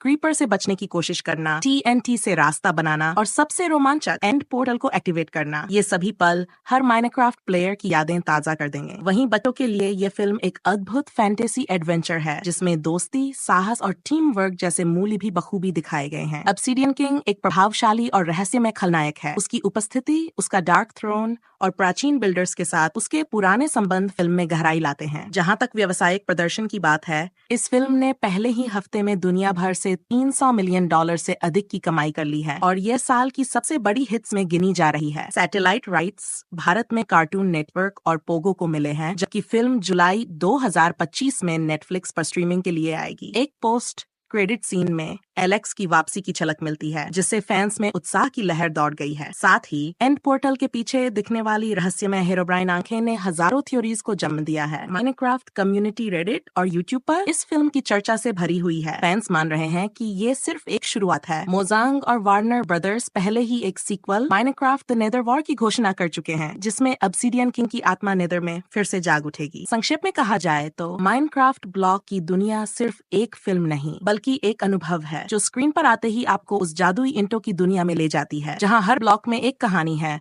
और हर खिलाड़ी एक हीरो। गेम को न जानने वाले दर्शकों के लिए भी फिल्म एक स्वतंत्र और समझने योग्य कहानी देती है, जिसमें भावनाएं, हास्य, थ्रिल और गहराई है। जेसन मोमोआ और एमा मायर्स की जोड़ी, शानदार एनिमेशन, शानदार बैकग्राउंड म्यूजिक और गहराई से जुड़ी हुई कहानी ने इस फिल्म को गेम से मूवी बनने वाली दुनिया में एक नए स्तर पर पहुंचा दिया है। इसलिए अगर आप एक माइनक्राफ्ट प्रेमी हैं या एक मजेदार, दिलचस्प और साहसी फिल्म देखना चाहते हैं, तो माइनक्राफ्ट ब्लॉक की दुनिया आपके लिए एक परफेक्ट पिक है, जिसे आप दोबारा भी देखना चाहेंगे। तो दोस्तों, ये थी पूरी कहानी और डिटेल्स माइनक्राफ्ट मूवी 2025 की। अगर आपको ये वीडियो पसंद आया हो तो लाइक जरूर करें, कमेंट में बताएं कि आपको फिल्म का कौन सा पार्ट सबसे ज्यादा पसंद आया। चैनल को सब्सक्राइब करना ना भूलें, क्योंकि ऐसी ही मजेदार और इन्फॉर्मेटिव वीडियोस हम लाते रहते हैं। मिलते हैं अगली वीडियो में, तब तक के लिए खेलते रहो, हंसते रहो और देखते रहो सिनेमा जंगल। फिल्म की शुरुआत होती है 1980 के दशक के एक रहस्यमय समय में, जब एक कुशल खनिक और अन्वेषक स्टीव जैक ब्लैक एक प्राचीन खदान की गहराई में उतरता है। यह खदान सामान्य नहीं बल्कि जादुई शक्तियों से भरी होती है। वहाँ स्टीव को दो अद्वितीय और शक्तिशाली वस्तुएं मिलती हैं, अर्ब ऑफ डोमिनेंस और अर्थ क्रिस्टल। ये दोनों वस्तुएं सृजन और शक्ति की प्रतीक होती हैं, जिनके जरिए स्टीव एक जादुई द्वार खोल देता है और एक नई दुनिया ओवरवर्ल्ड में प्रवेश करता है। ओवरवर्ल्ड पूरी तरह से माइनक्राफ्ट की दुनिया जैसा है, विशाल पहाड़ों, गहरे जंगलों, रहस्यमय गुफाओं और असीम संसाधनों से भरा हुआ। इस दुनिया में वह अपने हाथों से हर चीज बनाता है, घर, किले, पुल, खदानें और एक सुंदर जीवन। परंतु जितनी खूबसूरत ये दुनिया है, उतना ही खतरनाक है। एक और आयाम जिसे नेदर कहा जाता है। ये एक अंधेरी, भयावह और नफरत से भरी दुनिया है जिसकी शासक होती है मालगोशा, एक प्राचीन और खतरनाक राक्षसी जो रचनात्मकता और आशा को नष्ट करना चाहती है। स्टीव एक दिन गलती से नेदर में चला जाता है और वहीं मालगोशा उसे बंदी बना लेती है, लेकिन वह जानता है कि अगर मालगोशा के हाथ हर्ब और क्रिस्टल लग गए तो वह ओवरवर्ल्ड और असली दुनिया दोनों को अंधकार में डुबो देगी। इसीलिए वह अपने पालतू कुत्ते डेनिस को आदेश देता है कि वे दोनों शक्तियां छिपा दी जाएं ताकि भविष्य में कोई सच्चा नायक उन्हें ढूंढ सके। इसके बाद कहानी वर्तमान में आ जाती है जहाँ हम मिलते हैं गैरेट गैरिसन, जेसन मोमोआ से, जो एक उपेक्षित वीडियो गेम स्टोर का मालिक है। लोग उसे द गार्बेज मैन कहते हैं क्योंकि वह पुरानी चीजें इकट्ठा करता है और उनकी मरम्मत करता है। उसी समय हेनरी नाम का एक जिज्ञासु और रचनात्मक लड़का अपने पिता और बहन नताली, एम्मा मायर्स के साथ नए शहर चुगलास, इडाहो में आकर बसता है। हेनरी की कल्पना शक्ति बहुत तेज होती है और उसे पुराने रहस्यों की खोज में मजा आता है। एक दिन वह गैरेट के स्टोर में जाता है जहां उसे गलती से वो अर्ब और क्रिस्टल मिल जाते हैं जो दशकों पहले स्टीव ने छिपाए थे। जैसे ही वह उन्हें छूता है, अचानक एक तेज रोशनी और गड़गड़ाहट के साथ एक पोर्टल खुलता है और गैरेट, हेनरी, नताली और पास की एक महिला डॉन, डेनियल ब्रूक्स, सब ओवरवर्ल्ड में खींच लिए जाते हैं। जब वे इस अनजान और असामान्य दुनिया में जागते हैं तो सब भ्रमित और डरे हुए होते हैं। वहीं उनकी मुलाकात होती है स्टीव से, जो अब उम्रदराज हो चुका है लेकिन अभी भी ओवरवर्ल्ड का संरक्षक बना हुआ है। स्टीव उन्हें सिखाता है कि इस दुनिया में कैसे जीवित रहा जाता है। वह उन्हें माइनक्राफ्ट की मूल बातें समझाता है, ब्लॉक तोड़ना, संसाधन इकट्ठा करना, शिल्प बनाना, उपकरण तैयार करना और रचनात्मक रूप से निर्माण करना। शुरुआत में गैरेट को यह सब बहुत मूर्खतापूर्ण लगता है, लेकिन धीरे धीरे वह समझने लगता है कि ये दुनिया केवल ताकत से नहीं, दिमाग और दिल से जीती जाती है। हेनरी और नताली भी निर्माण करना सीखते हैं और उन्हें इस प्रक्रिया में बहुत मजा आता है। इस दौरान मालगोशा को यह आभास हो जाता है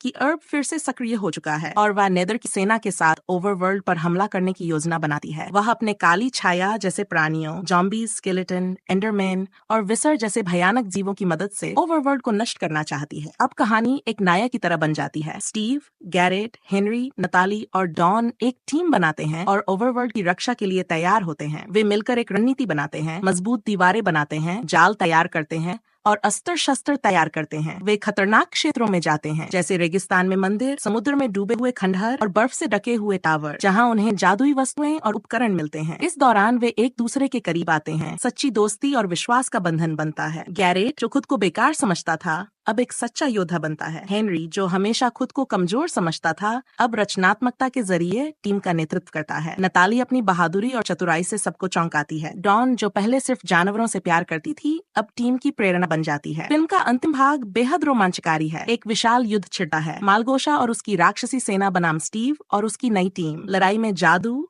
विस्फोट, तलवारबाजी और निर्माण की अद्भुत झलक देखने को मिलती है। हेनरी एक विशाल गोले जैसा हथियार बनाता है जो मल्टीपल ट्रैप्स से भरपूर होता है। नताली एक उड़ता हुआ टावर डिजाइन करती है और गैरेट एक विशाल क्राफ्टेड ड्रैगन जैसा यंत्र बनाता है जो आग उगलता है। स्टीव खुद मालगोशा से लड़ता है और अंत में सभी मिलकर उसकी शक्ति को अर्ब और क्रिस्टल के जरिए नष्ट कर देते हैं। जैसे ही मालगोशा की शक्ति खत्म होती है, नेदर वापस अपने आयाम में बंद हो जाता है और ओवरवर्ल्ड फिर से शांति से भर जाता है। इसके बाद स्टीव टीम को बताता है कि अब ये दुनिया उनके भरोसे है और वे जब चाहें यहाँ वापस आ सकते हैं। एक भावुक विदाई के बाद सभी लोग पोर्टल के जरिए अपने असली जीवन में लौट आते हैं, लेकिन अब वे पहले जैसे नहीं रहते। गैरेट अपने गेम स्टोर को एक क्रिएटिव हब बना देता है जहां बच्चे आकर माइनक्राफ्ट और कोडिंग सीखते हैं। डॉन अपना पेंटिंग जू खोलती है और बच्चों को प्रकृति से जोड़ती है। नताली एक वैज्ञानिक बनना चाहती है और माइनक्राफ्ट में सीखी बातें असली जीवन में लागू करती है। हेनरी स्कूल में बच्चों को निर्माण की ताकत के बारे में बताता है और एक युवा लीडर बन जाता है। कहानी का अंत एक खूबसूरत संदेश के साथ होता है। कल्पना शक्ति केवल एक विचार नहीं,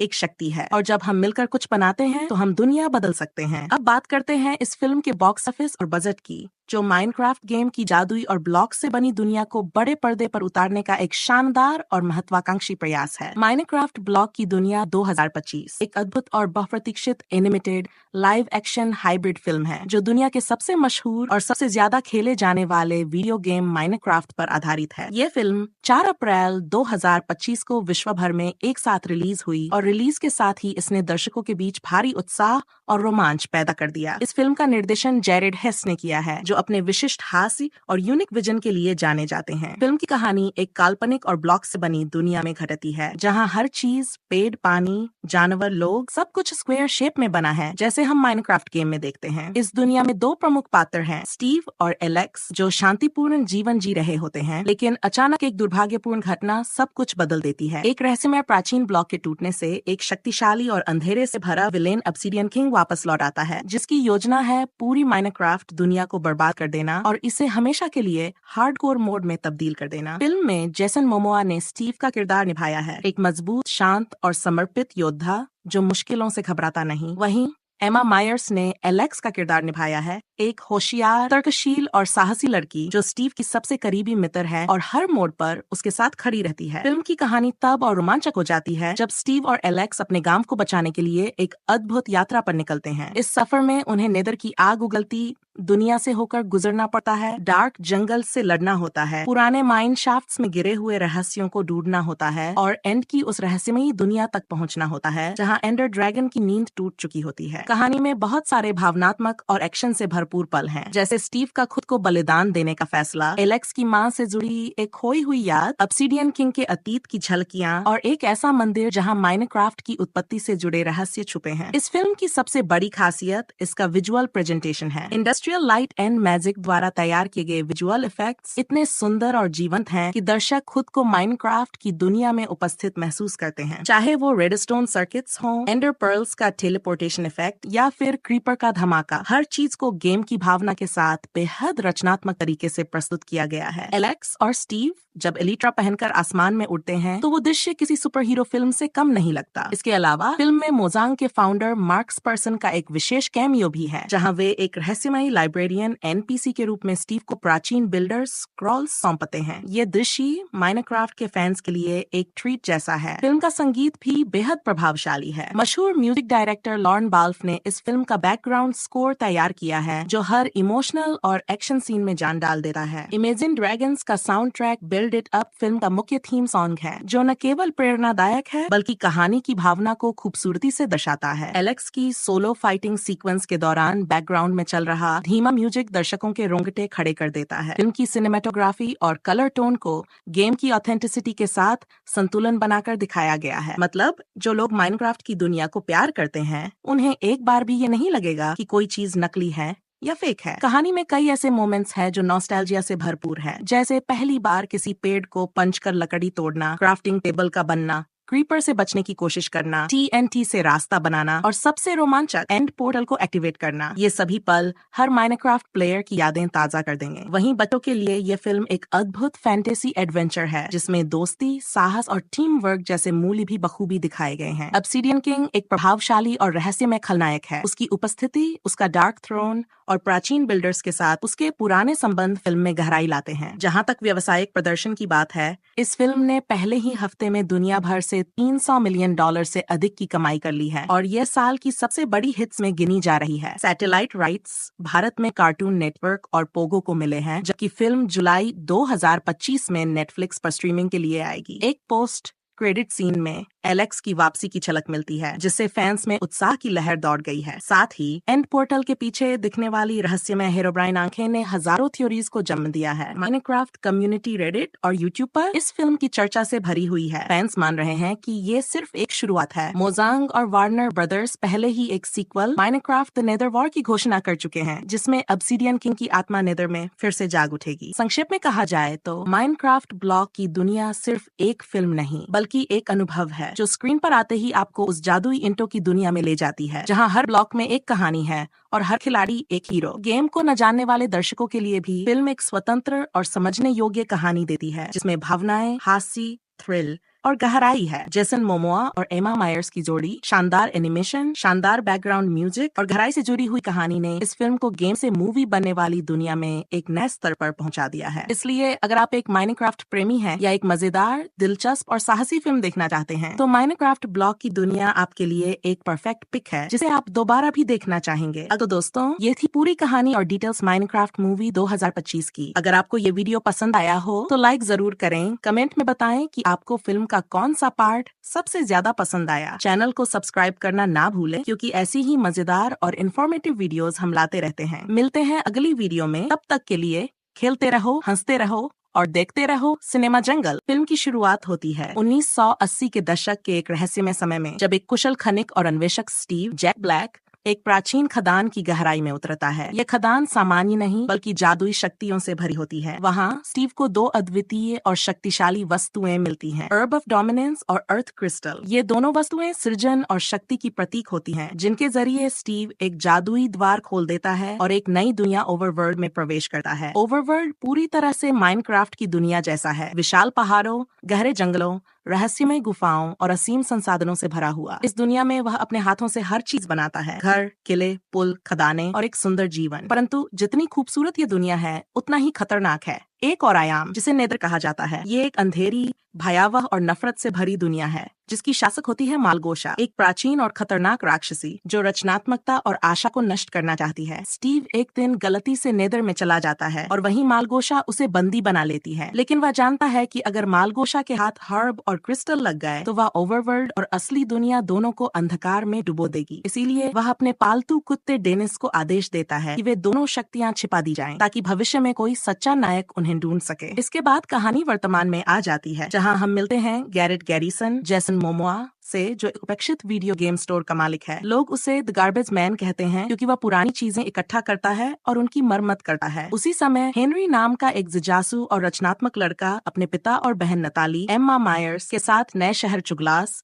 इडाहो में आकर बसता है। हेनरी की कल्पना शक्ति बहुत तेज होती है और उसे पुराने रहस्यों की खोज में मजा आता है। एक दिन वह गैरेट के स्टोर में जाता है, जहां उसे गलती से वो अर्ब और क्रिस्टल मिल जाते हैं जो दशकों पहले स्टीव ने छिपाए थे। जैसे ही वह उन्हें छूता है, अचानक एक तेज रोशनी और गड़गड़ाहट के साथ एक पोर्टल खुलता है और गैरेट, हेनरी, नताली और पास की एक महिला डॉन, डेनियल ब्रूक्स, सब ओवरवर्ल्ड में खींच लिए जाते हैं। जब वे इस अनजान और असामान्य दुनिया में जागते हैं, तो सब भ्रमित और डरे हुए होते हैं। वहीं उनकी मुलाकात होती है स्टीव से, जो अब उम्रदराज हो चुका है, लेकिन अभी भी ओवरवर्ल्ड का संरक्षक बना हुआ है। स्टीव उन्हें सिखाता है कि इस दुनिया में कैसे जीवित रहा जाता है। वह उन्हें माइनक्राफ्ट की मूल बातें समझाता है, ब्लॉक तोड़ना, संसाधन इकट्ठा करना, शिल्प बनाना, उपकरण तैयार करना और रचनात्मक रूप से निर्माण करना। शुरुआत में गैरेट को यह सब बहुत मूर्खतापूर्ण लगता है, लेकिन धीरे धीरे वह समझने लगता है कि ये दुनिया केवल ताकत से नहीं, दिमाग और दिल से जीती जाती है। हेनरी और नताली भी निर्माण करना सीखते हैं और उन्हें इस प्रक्रिया में बहुत मजा आता है। इस दौरान मालगोशा को यह आभास हो जाता है कि अर्ब फिर से सक्रिय हो चुका है और वह नेदर की सेना के साथ ओवरवर्ल्ड पर हमला करने की योजना बनाती है। वह अपने काली छाया जैसे प्राणियों, जॉम्बीज, स्केलेटन, एंडरमैन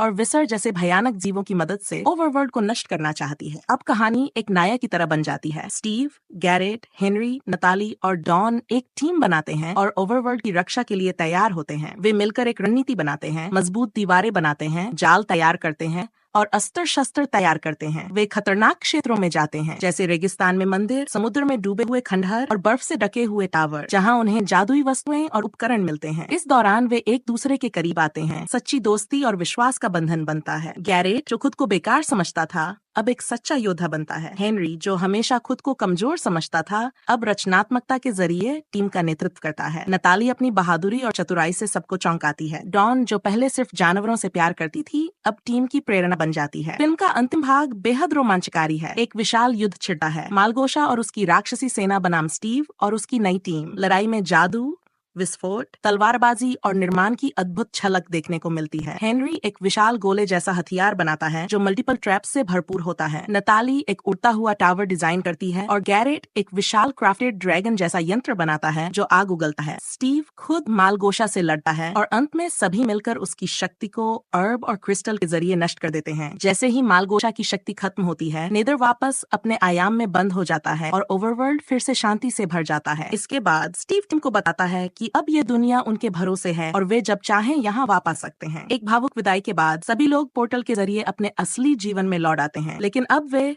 पहले जैसे नहीं रहते। गैरेट अपने गेम स्टोर को एक क्रिएटिव हब बना देता है जहां बच्चे आकर माइनक्राफ्ट और कोडिंग सीखते हैं। डॉन अपना पेंटिंग जू खोलती है और बच्चों को प्रकृति से जोड़ती है। नताली एक वैज्ञानिक बनना चाहती है और माइनक्राफ्ट में सीखी बातें असली जीवन में लागू करती है। हेनरी स्कूल में बच्चों को निर्माण की ताकत के बारे में बताता है और एक युवा लीडर बन जाता है। कहानी का अंत एक खूबसूरत संदेश के साथ होता है। कल्पना शक्ति केवल एक विचार नहीं, एक शक्ति है और जब हम मिलकर कुछ बनाते हैं तो हम दुनिया बदल सकते हैं। अब बात करते हैं इस फिल्म के बॉक्स ऑफिस और बजट की, जो माइनक्राफ्ट गेम की जादुई और ब्लॉक से बनी दुनिया को बड़े पर्दे पर उतारने का एक शानदार और महत्वाकांक्षी प्रयास है। माइनक्राफ्ट ब्लॉक की दुनिया 2025 एक अद्भुत और बहुप्रतीक्षित animated live action hybrid film है जो दुनिया के सबसे मशहूर और सबसे ज्यादा खेले जाने वाले वीडियो गेम माइनक्राफ्ट पर आधारित है। ये फिल्म 4 अप्रैल 2025 को विश्व भर में एक साथ रिलीज हुई और रिलीज के साथ ही इसने दर्शकों के बीच भारी उत्साह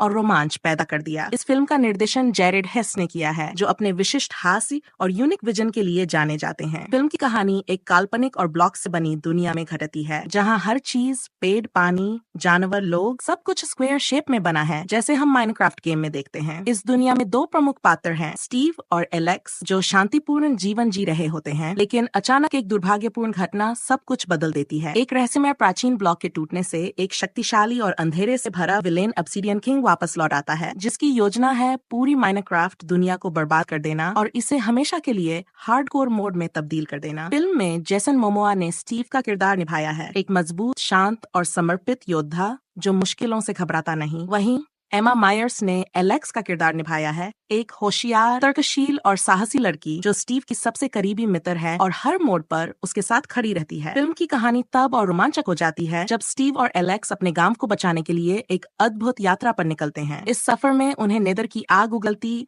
दुनिया से होकर गुजरना पड़ता है, डार्क जंगल से लड़ना होता है, पुराने माइन शाफ्ट्स में गिरे हुए रहस्यों को ढूंढना होता है और एंड की उस रहस्यमयी दुनिया तक पहुंचना होता है जहां एंडर ड्रैगन की नींद टूट चुकी होती है। कहानी में बहुत सारे भावनात्मक और एक्शन से भरपूर पल हैं, जैसे स्टीव का खुद को बलिदान देने का फैसला, एलेक्स की मां से जुड़ी एक खोई हुई याद, ऑब्सिडियन किंग के अतीत की झलकियां और एक ऐसा मंदिर जहां माइनक्राफ्ट की उत्पत्ति से जुड़े रहस्य छुपे हैं। इस फिल्म की सबसे बड़ी खासियत इसका विजुअल प्रेजेंटेशन है। इंडस्ट्रियल लाइट एंड मैजिक द्वारा तैयार किए गए विजुअल इफेक्ट्स इतने सुंदर और जीवंत हैं कि दर्शक खुद को माइनक्राफ्ट की दुनिया में उपस्थित महसूस करते हैं, चाहे वो रेडस्टोन सर्किट्स हों, एंडर पर्ल्स का टेलीपोर्टेशन इफेक्ट या फिर क्रीपर का धमाका। हर चीज को गेम की भावना के साथ बेहद रचनात्मक तरीके से प्रस्तुत किया गया है। एलेक्स और स्टीव जब एलिट्रा पहनकर आसमान में उड़ते हैं तो वो दृश्य किसी सुपर हीरो फिल्म से कम नहीं लगता। इसके अलावा फिल्म में मोजांग के फाउंडर मार्क्स पर्सन का एक विशेष कैमियो भी है, जहां वे एक रहस्यमयी लाइब्रेरियन एनपीसी के रूप में स्टीव को प्राचीन बिल्डर स्क्रॉल्स सौंपते हैं। ये दृश्य माइनक्राफ्ट के फैंस के लिए एक ट्रीट जैसा है। फिल्म का संगीत भी बेहद प्रभावशाली है। मशहूर म्यूजिक डायरेक्टर लॉर्न बाल्फ ने इस फिल्म का बैकग्राउंड स्कोर तैयार किया है, जो हर इमोशनल और एक्शन सीन में जान डाल देता है। इमेजिन ड्रैगन्स का sound track build it up film का मुख्य थीम सॉन्ग है, जो न केवल प्रेरणादायक है बल्कि कहानी की भावना को खूबसूरती से दर्शाता है। एलेक्स की सोलो फाइटिंग सीक्वेंस के दौरान बैकग्राउंड में चल रहा धीमा म्यूजिक दर्शकों के रोंगटे खड़े कर देता है। फिल्म की सिनेमेटोग्राफी और कलर टोन को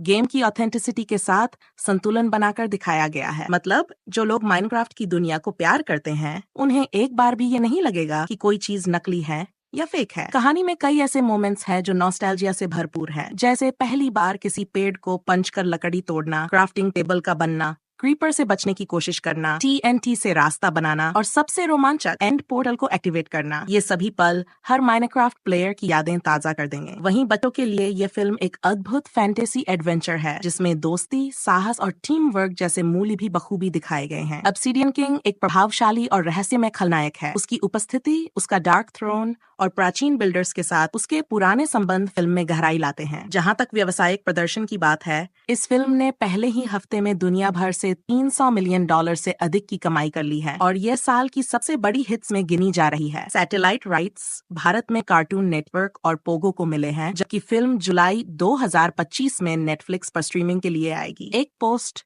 क्रेडिट सीन में एलेक्स की वापसी की झलक मिलती है, जिससे फैंस में उत्साह की लहर दौड़ गई है। साथ ही एंड पोर्टल के पीछे दिखने वाली रहस्यमय हेरोब्राइन आंखें ने हजारों थ्योरीज को जन्म दिया है। माइनक्राफ्ट कम्युनिटी रेडिट और यूट्यूब पर इस फिल्म की चर्चा से भरी हुई है। फैंस मान रहे हैं कि ये सिर्फ एक शुरुआत है। मोजांग और वार्नर ब्रदर्स पहले ही एक sequel Minecraft the Nether War की घोषणा कर चुके हैं, जिसमें ऑब्सिडियन किंग की आत्मा नेदर में फिर से जाग उठेगी। संक्षेप में कहा जाए तो माइनक्राफ्ट ब्लॉक की दुनिया सिर्फ एक फिल्म नहीं बल्कि एक अनुभव है, जो स्क्रीन पर आते ही आपको उस जादुई इंटो की दुनिया में ले जाती है, जहां हर ब्लॉक में एक कहानी है और हर खिलाड़ी एक हीरो। गेम को न जानने वाले दर्शकों के लिए भी फिल्म एक स्वतंत्र और समझने योग्य कहानी देती है, जिसमें भावनाएं, हास्य, थ्रिल और गहराई है। जेसन मोमोआ और एमा मायर्स की जोड़ी, शानदार एनिमेशन, शानदार बैकग्राउंड म्यूजिक और गहराई से जुड़ी हुई कहानी ने इस फिल्म को गेम से मूवी बनने वाली दुनिया में एक नए स्तर पर पहुंचा दिया है। इसलिए अगर आप एक माइनक्राफ्ट प्रेमी हैं या एक मजेदार, दिलचस्प और साहसी फिल्म देखना चाहते हैं, तो माइनक्राफ्ट ब्लॉक की दुनिया आपके लिए एक परफेक्ट पिक है, जिसे आप दोबारा भी देखना चाहेंगे। तो दोस्तों, ये थी पूरी कहानी और डिटेल्स माइनक्राफ्ट मूवी 2025 की। अगर आपको ये वीडियो पसंद आया हो तो लाइक जरूर करें, कमेंट में बताएं कि आपको फिल्म का कौन सा पार्ट सबसे ज्यादा पसंद आया। चैनल को सब्सक्राइब करना ना भूलें, क्योंकि ऐसी ही मजेदार और इन्फॉर्मेटिव वीडियोस हम लाते रहते हैं। मिलते हैं अगली वीडियो में, तब तक के लिए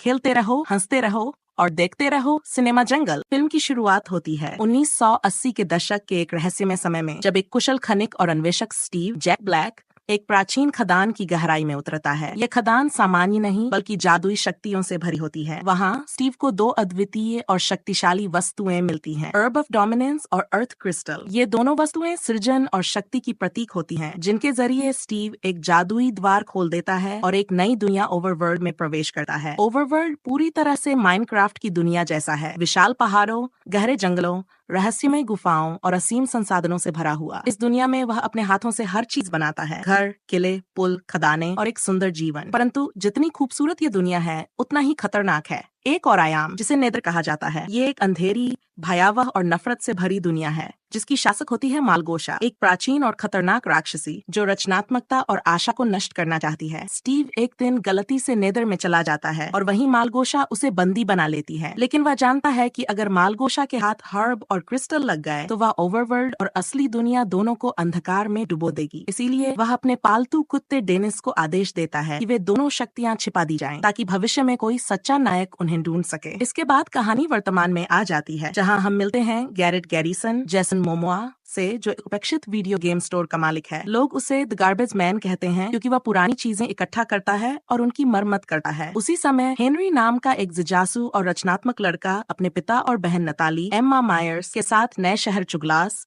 इडाहो में आकर बसता है। हेनरी की कल्पना शक्ति बहुत तेज होती है और उसे पुराने रहस्यों की खोज में मजा आता है। एक दिन वह गैरेट के स्टोर में जाता है, जहां उसे गलती से वो अर्ब और क्रिस्टल मिल जाते हैं, जो दशकों पहले स्टीव ने छिपाए थे। जैसे ही वह उन्हें छूता है, अचानक एक तेज रोशनी और गड़गड़ाहट के साथ एक पोर्टल खुलता है और गैरेट, हेनरी, नताली और पास की एक महिला डॉन, डेनियल ब्रूक्स, सब ओवरवर्ल्ड में खींच लिए जाते हैं। जब वे इस अनजान और असामान्य दुनिया में जागते हैं, तो सब भ्रमित और डरे हुए होते हैं। वहीं उनकी मुलाकात होती है स्टीव से, जो अब उम्रदराज हो चुका है, लेकिन अभी भी ओवरवर्ल्ड का संरक्षक बना हुआ है। स्टीव उन्हें सिखाता है कि इस दुनिया में कैसे जीवित रहा जाता है। वह उन्हें माइनक्राफ्ट की मूल बातें समझाता है, ब्लॉक तोड़ना, संसाधन इकट्ठा करना, शिल्प बनाना, उपकरण तैयार करना और रचनात्मक रूप से निर्माण करना। शुरुआत में गैरेट को यह सब बहुत मूर्खतापूर्ण लगता है, लेकिन धीरे धीरे वह समझने लगता है कि ये दुनिया केवल ताकत से नहीं, दिमाग और दिल से जीती जाती है। हेनरी और नताली भी निर्माण करना सीखते हैं और उन्हें इस प्रक्रिया में बहुत मजा आता है। इस दौरान मालगोशा को यह आभास हो जाता है कि अर्ब फिर से सक्रिय हो चुका है और वह नेदर की सेना के साथ ओवरवर्ल्ड पर हमला करने की योजना बनाती है। वह अपने काली छाया जैसे प्राणियों, जॉम्बीज, स्केलेटन, एंडरमैन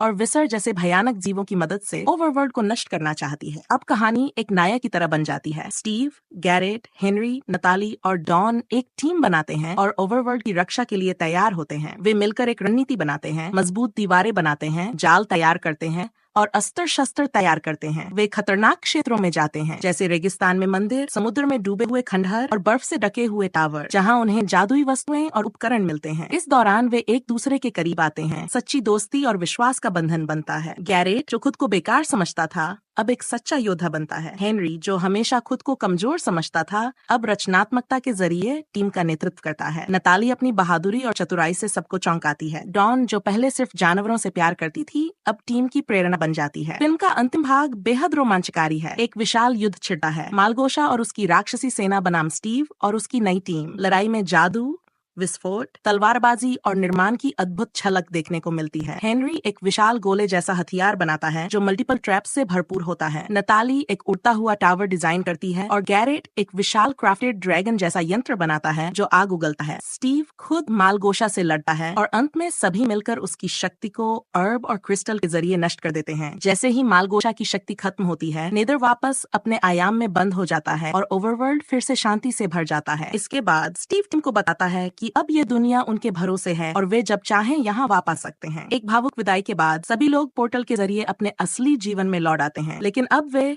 पहले जैसे नहीं रहते। गैरेट अपने गेम स्टोर को एक क्रिएटिव हब बना देता है जहां बच्चे आकर माइनक्राफ्ट और कोडिंग सीखते हैं। डॉन अपना पेंटिंग जू खोलती है और बच्चों को प्रकृति से जोड़ती है। नताली एक वैज्ञानिक बनना चाहती है और माइनक्राफ्ट में सीखी बातें असली जीवन में लागू करती है। हेनरी स्कूल में बच्चों को निर्माण की ताकत के बारे में बताता है और एक युवा लीडर बन जाता है। कहानी का अंत एक खूबसूरत संदेश के साथ होता है। कल्पना शक्ति केवल एक विचार नहीं, एक शक्ति है, और जब हम मिलकर कुछ बनाते हैं तो हम दुनिया बदल सकते हैं। अब बात करते हैं इस फिल्म के बॉक्स ऑफिस और बजट की, जो माइनक्राफ्ट गेम की जादुई और ब्लॉक से बनी दुनिया को बड़े पर्दे पर उतारने का एक शानदार और महत्वाकांक्षी प्रयास है। माइनक्राफ्ट ब्लॉक की दुनिया 2025 एक अद्भुत और बहुप्रतीक्षित animated live action hybrid film है जो दुनिया के सबसे मशहूर और सबसे ज्यादा खेले जाने वाले वीडियो गेम माइनक्राफ्ट पर आधारित है। ये फिल्म 4 अप्रैल 2025 को विश्व भर में एक साथ रिलीज हुई और रिलीज के साथ ही इसने दर्शकों के बीच भारी उत्साह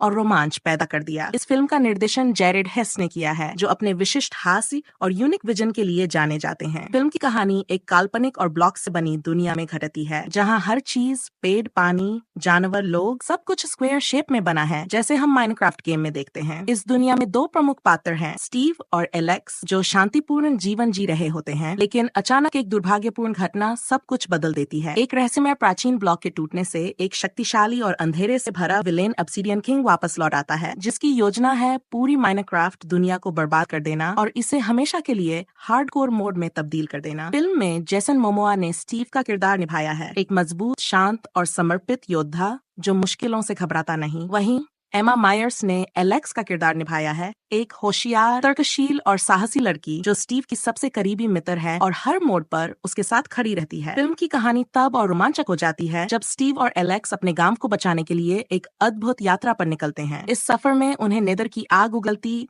दुनिया से होकर गुजरना पड़ता है, डार्क जंगल से लड़ना होता है, पुराने माइन शाफ्ट्स में गिरे हुए रहस्यों को ढूंढना होता है और एंड की उस रहस्यमयी दुनिया तक पहुंचना होता है जहां एंडर ड्रैगन की नींद टूट चुकी होती है। कहानी में बहुत सारे भावनात्मक और एक्शन से भरपूर पल हैं, जैसे स्टीव का खुद को बलिदान देने का फैसला, एलेक्स की मां से जुड़ी एक खोई हुई याद, ऑब्सिडियन किंग के अतीत की झलकियां और एक ऐसा मंदिर जहां माइनक्राफ्ट की उत्पत्ति से जुड़े रहस्य छुपे हैं। इस फिल्म की सबसे बड़ी खासियत इसका विजुअल प्रेजेंटेशन है। इंडस्ट्रियल लाइट एंड मैजिक द्वारा तैयार किए गए विजुअल इफेक्ट्स इतने सुंदर और जीवंत हैं कि दर्शक खुद को माइनक्राफ्ट की दुनिया में उपस्थित महसूस करते हैं, चाहे वो रेडस्टोन सर्किट्स हों, एंडर पर्ल्स का टेलीपोर्टेशन इफेक्ट या फिर क्रीपर का धमाका। हर चीज को गेम की भावना के साथ बेहद रचनात्मक तरीके से प्रस्तुत किया गया है। एलेक्स और स्टीव जब एलिट्रा पहनकर आसमान में उड़ते हैं तो वो दृश्य किसी सुपर हीरो फिल्म से कम नहीं लगता। इसके अलावा फिल्म में मोजांग के फाउंडर मार्क्स पर्सन का एक विशेष कैमियो भी है, जहां वे एक रहस्यमयी लाइब्रेरियन एनपीसी के रूप में स्टीव को प्राचीन बिल्डर स्क्रॉल्स सौंपते हैं। ये दृश्य माइनक्राफ्ट के फैंस के लिए एक ट्रीट जैसा है। फिल्म का संगीत भी बेहद प्रभावशाली है। मशहूर म्यूजिक डायरेक्टर लॉर्न बाल्फ ने इस फिल्म का बैकग्राउंड स्कोर तैयार किया है, जो हर इमोशनल और एक्शन सीन में जान डाल देता है। इमेजिन ड्रैगन्स का sound track build it up film का मुख्य थीम सॉन्ग है, जो न केवल प्रेरणादायक है बल्कि कहानी की भावना को खूबसूरती से दर्शाता है। एलेक्स की सोलो फाइटिंग सीक्वेंस के दौरान बैकग्राउंड में चल रहा धीमा म्यूजिक दर्शकों के रोंगटे खड़े कर देता है। फिल्म की सिनेमेटोग्राफी और कलर टोन को गेम की ऑथेंटिसिटी के साथ संतुलन बनाकर दिखाया गया है। मतलब जो लोग माइनक्राफ्ट की दुनिया को प्यार करते हैं, उन्हें एक बार भी ये नहीं लगेगा कि कोई चीज नकली है या फेक है। कहानी में कई ऐसे मोमेंट्स हैं जो नॉस्टैल्जिया से भरपूर है, जैसे पहली बार किसी पेड़ को पंच कर लकड़ी तोड़ना, क्राफ्टिंग टेबल का बनना क्रीपर से बचने की कोशिश करना, TNT से रास्ता बनाना और सबसे रोमांचक एंड पोर्टल को एक्टिवेट करना, ये सभी पल हर माइनक्राफ्ट प्लेयर की यादें ताजा कर देंगे। वहीं बच्चों के लिए ये फिल्म एक अद्भुत फैंटेसी एडवेंचर है जिसमें दोस्ती, साहस और टीम वर्क जैसे मूल्य भी बखूबी दिखाए गए हैं। ऑब्सिडियन किंग एक प्रभावशाली और रहस्यमय खलनायक है। उसकी उपस्थिति, उसका डार्क थ्रोन और प्राचीन बिल्डर्स के साथ उसके पुराने संबंध फिल्म में गहराई लाते हैं। जहां तक व्यावसायिक प्रदर्शन की बात है, इस फिल्म ने पहले ही हफ्ते में दुनिया भर से $300 मिलियन से अधिक की कमाई कर ली है और यह साल की सबसे बड़ी हिट्स में गिनी जा रही है। सैटेलाइट राइट्स भारत में कार्टून नेटवर्क और पोगो को मिले हैं, जबकि फिल्म जुलाई 2025 में नेटफ्लिक्स पर स्ट्रीमिंग के लिए आएगी। एक पोस्ट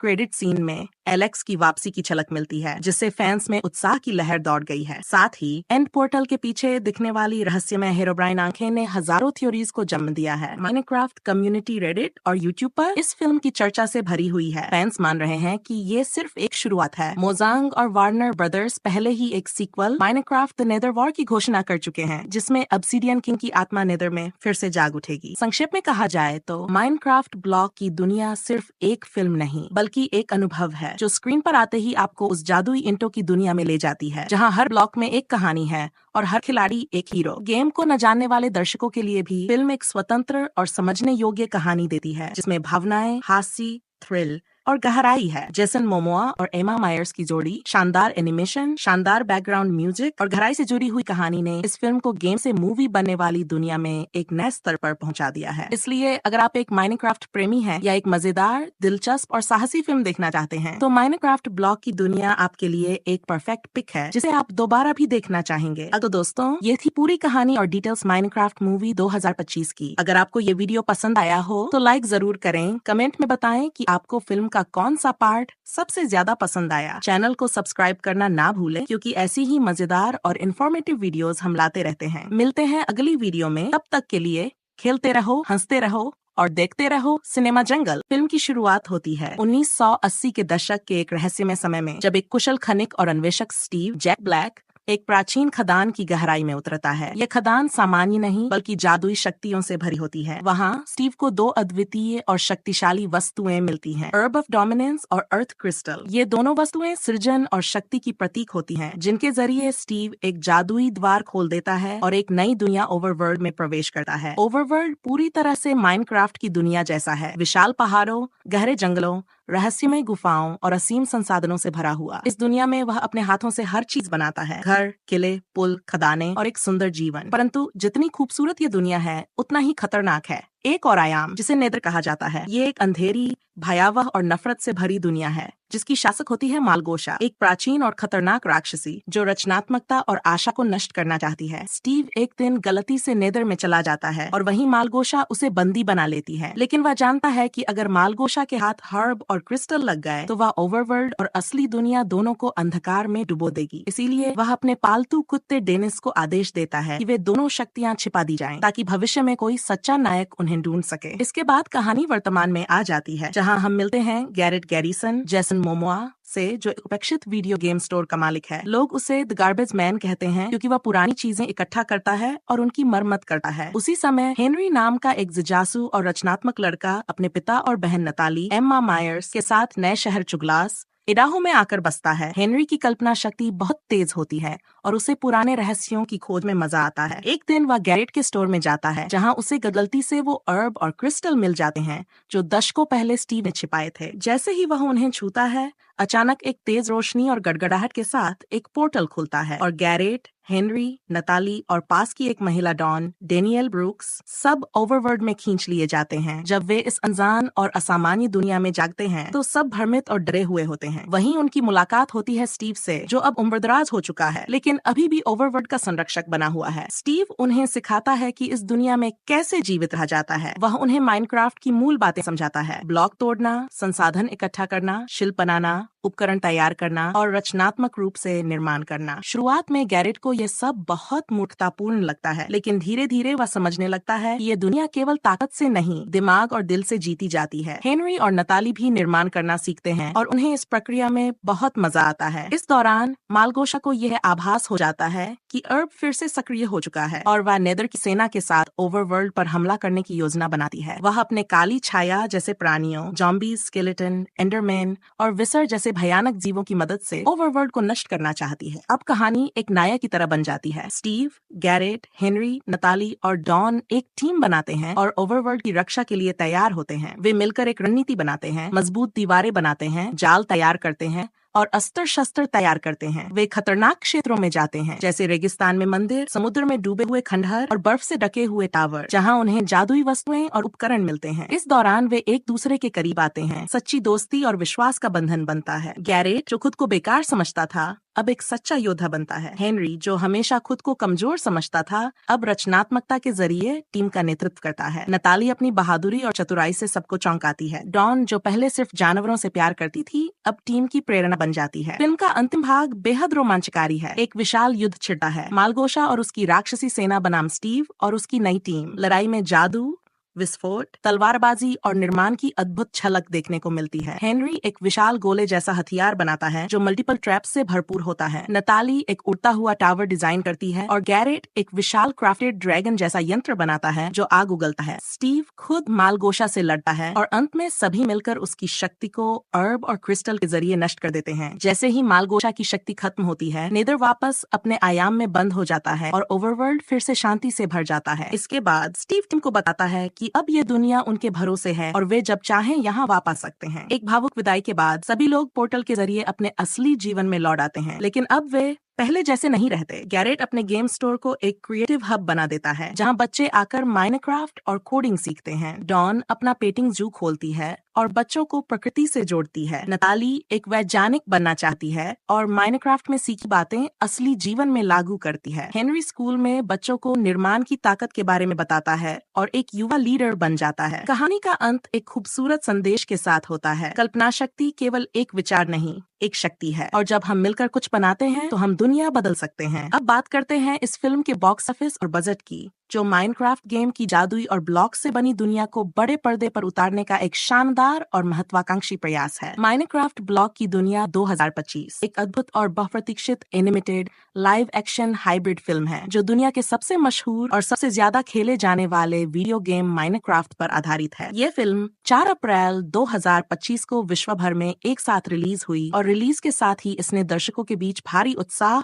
और रोमांच पैदा कर दिया। इस फिल्म का निर्देशन जैरेड हेस ने किया है, जो अपने विशिष्ट हास्य और यूनिक विजन के लिए जाने जाते हैं। फिल्म की कहानी एक काल्पनिक और ब्लॉक से बनी दुनिया में घटती है, जहां हर चीज, पेड़, पानी, जानवर, लोग, सब कुछ स्क्वायर शेप में बना है, जैसे हम माइनक्राफ्ट गेम में देखते हैं। इस दुनिया में 2 प्रमुख पात्र हैं, स्टीव और एलेक्स, जो शांतिपूर्ण जीवन जी रहे होते हैं, लेकिन अचानक एक दुर्भाग्यपूर्ण घटना सब कुछ बदल देती है। एक रहस्यमय प्राचीन ब्लॉक के टूटने से एक शक्तिशाली और अंधेरे से भरा विलेन ऑब्सिडियन किंग वापस लौट आता है, जिसकी योजना है पूरी माइनक्राफ्ट दुनिया को बर्बाद कर देना और इसे हमेशा के लिए हार्डकोर मोड में तब्दील कर देना। फिल्म में जेसन मोमोआ ने स्टीव का किरदार निभाया है, एक मजबूत, शांत और समर्पित योद्धा जो मुश्किलों से घबराता नहीं। वहीं एमा मायर्स ने एलेक्स का किरदार निभाया है, एक होशियार, तर्कशील और साहसी लड़की जो स्टीव की सबसे करीबी मित्र है और हर मोड़ पर उसके साथ खड़ी रहती है। फिल्म की कहानी तब और रोमांचक हो जाती है जब स्टीव और एलेक्स अपने गांव को बचाने के लिए एक अद्भुत यात्रा पर निकलते हैं। इस सफर में उन्हें नेदर की आग उगलती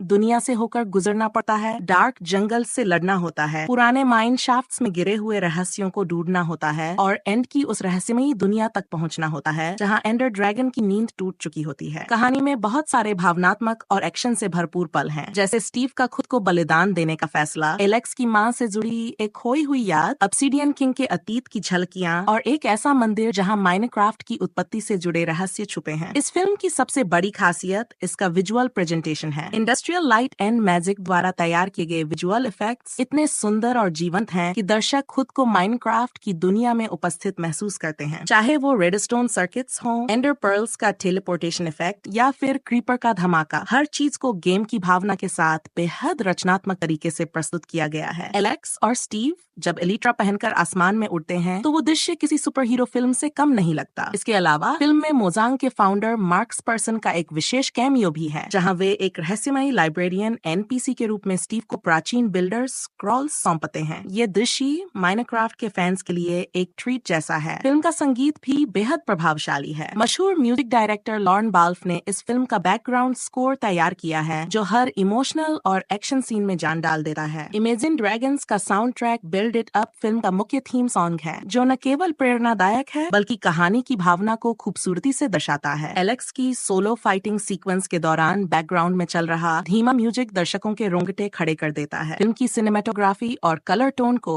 गेम की ऑथेंटिसिटी के साथ संतुलन बनाकर दिखाया गया है। मतलब जो लोग माइनक्राफ्ट की दुनिया को प्यार करते हैं, उन्हें एक बार भी ये नहीं लगेगा कि कोई चीज नकली है या फेक है। कहानी में कई ऐसे मोमेंट्स हैं जो नॉस्टैल्जिया से भरपूर है, जैसे पहली बार किसी पेड़ को पंच कर लकड़ी तोड़ना, क्राफ्टिंग टेबल का बनना, क्रीपर से बचने की कोशिश करना, TNT से रास्ता बनाना और सबसे रोमांचक एंड पोर्टल को एक्टिवेट करना। ये सभी पल हर माइनक्राफ्ट प्लेयर की यादें ताजा कर देंगे। वहीं बच्चों के लिए ये फिल्म एक अद्भुत फैंटेसी एडवेंचर है, जिसमें दोस्ती, साहस और टीम वर्क जैसे मूल्य भी बखूबी दिखाए गए हैं। ऑब्सिडियन किंग एक प्रभावशाली और रहस्यमय खलनायक है। उसकी उपस्थिति, उसका डार्क थ्रोन और प्राचीन बिल्डर्स के साथ उसके पुराने संबंध फिल्म में गहराई लाते हैं। जहां तक व्यावसायिक प्रदर्शन की बात है, इस फिल्म ने पहले ही हफ्ते में दुनिया भर से $300 मिलियन से अधिक की कमाई कर ली है और यह साल की सबसे बड़ी हिट्स में गिनी जा रही है। सैटेलाइट राइट्स भारत में कार्टून नेटवर्क और पोगो को मिले हैं, जबकि फिल्म जुलाई 2025 में नेटफ्लिक्स पर स्ट्रीमिंग के लिए आएगी। एक पोस्ट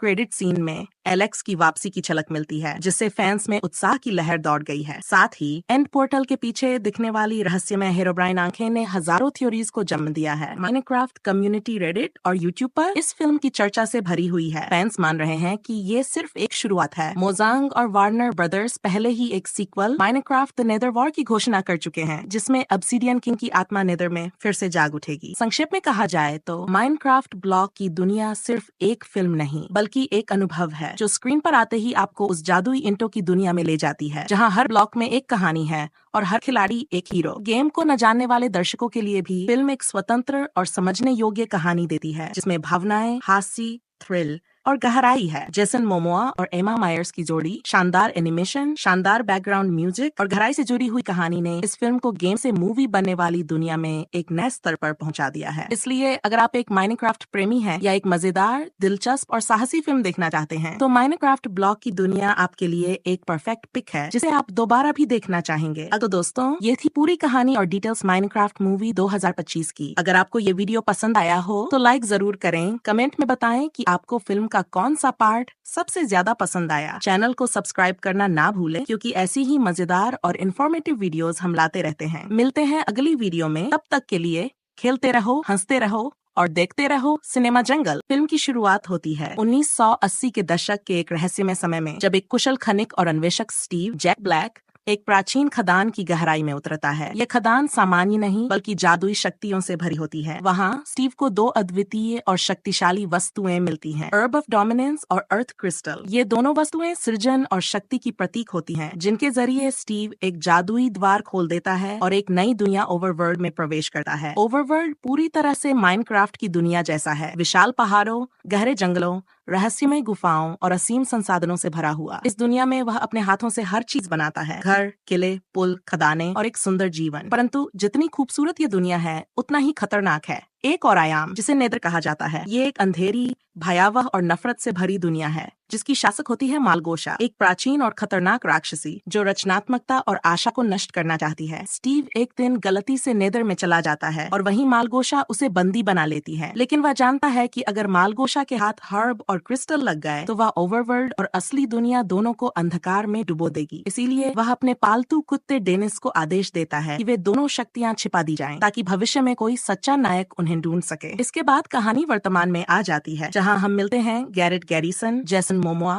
से, जो एक उपेक्षित वीडियो गेम स्टोर का मालिक है। लोग उसे द गार्बेज मैन कहते हैं क्योंकि वह पुरानी चीजें इकट्ठा करता है और उनकी मरम्मत करता है। उसी समय हेनरी नाम का एक जिज्ञासु और रचनात्मक लड़का अपने पिता और बहन नताली एम्मा मायर्स के साथ नए शहर चुगलास इडाहो में आकर बसता है। हेनरी की कल्पना शक्ति बहुत तेज होती है और उसे पुराने रहस्यों की खोज में मजा आता है। एक दिन वह गैरेट के स्टोर में जाता है, जहां उसे गलती से वो अर्ब और क्रिस्टल मिल जाते हैं जो दशकों पहले स्टीव ने छिपाए थे। जैसे ही वह उन्हें छूता है, अचानक एक तेज रोशनी और गड़गड़ाहट के साथ एक पोर्टल खुलता है और गैरेट, हेनरी, नताली और पास की एक महिला डॉन डेनियल ब्रूक्स सब ओवरवर्ल्ड में खींच लिए जाते हैं। जब वे इस अनजान और असामान्य दुनिया में जागते हैं तो सब भ्रमित और डरे हुए होते हैं। वहीं उनकी मुलाकात होती है स्टीव से, जो अब उम्रदराज हो चुका है लेकिन अभी भी ओवरवर्ल्ड का संरक्षक बना हुआ है। स्टीव उन्हें सिखाता है कि इस दुनिया में कैसे जीवित रहा जाता है। वह उन्हें माइनक्राफ्ट की मूल बातें समझाता है, ब्लॉक तोड़ना, संसाधन इकट्ठा करना, शिल्प बनाना, उपकरण तैयार करना और रचनात्मक रूप से निर्माण करना। शुरुआत में गैरेट को यह सब बहुत मूर्खतापूर्ण लगता है, लेकिन धीरे धीरे वह समझने लगता है कि ये दुनिया केवल ताकत से नहीं, दिमाग और दिल से जीती जाती है। हेनरी और नताली भी निर्माण करना सीखते हैं और उन्हें इस प्रक्रिया में बहुत मजा आता है। इस दौरान मालगोशा को यह आभास हो जाता है कि अर्ब फिर से सक्रिय हो चुका है और वह नेदर की सेना के साथ ओवरवर्ल्ड पर हमला करने की योजना बनाती है। वह अपने काली छाया जैसे प्राणियों, जॉम्बीज, स्केलेटन, एंडरमैन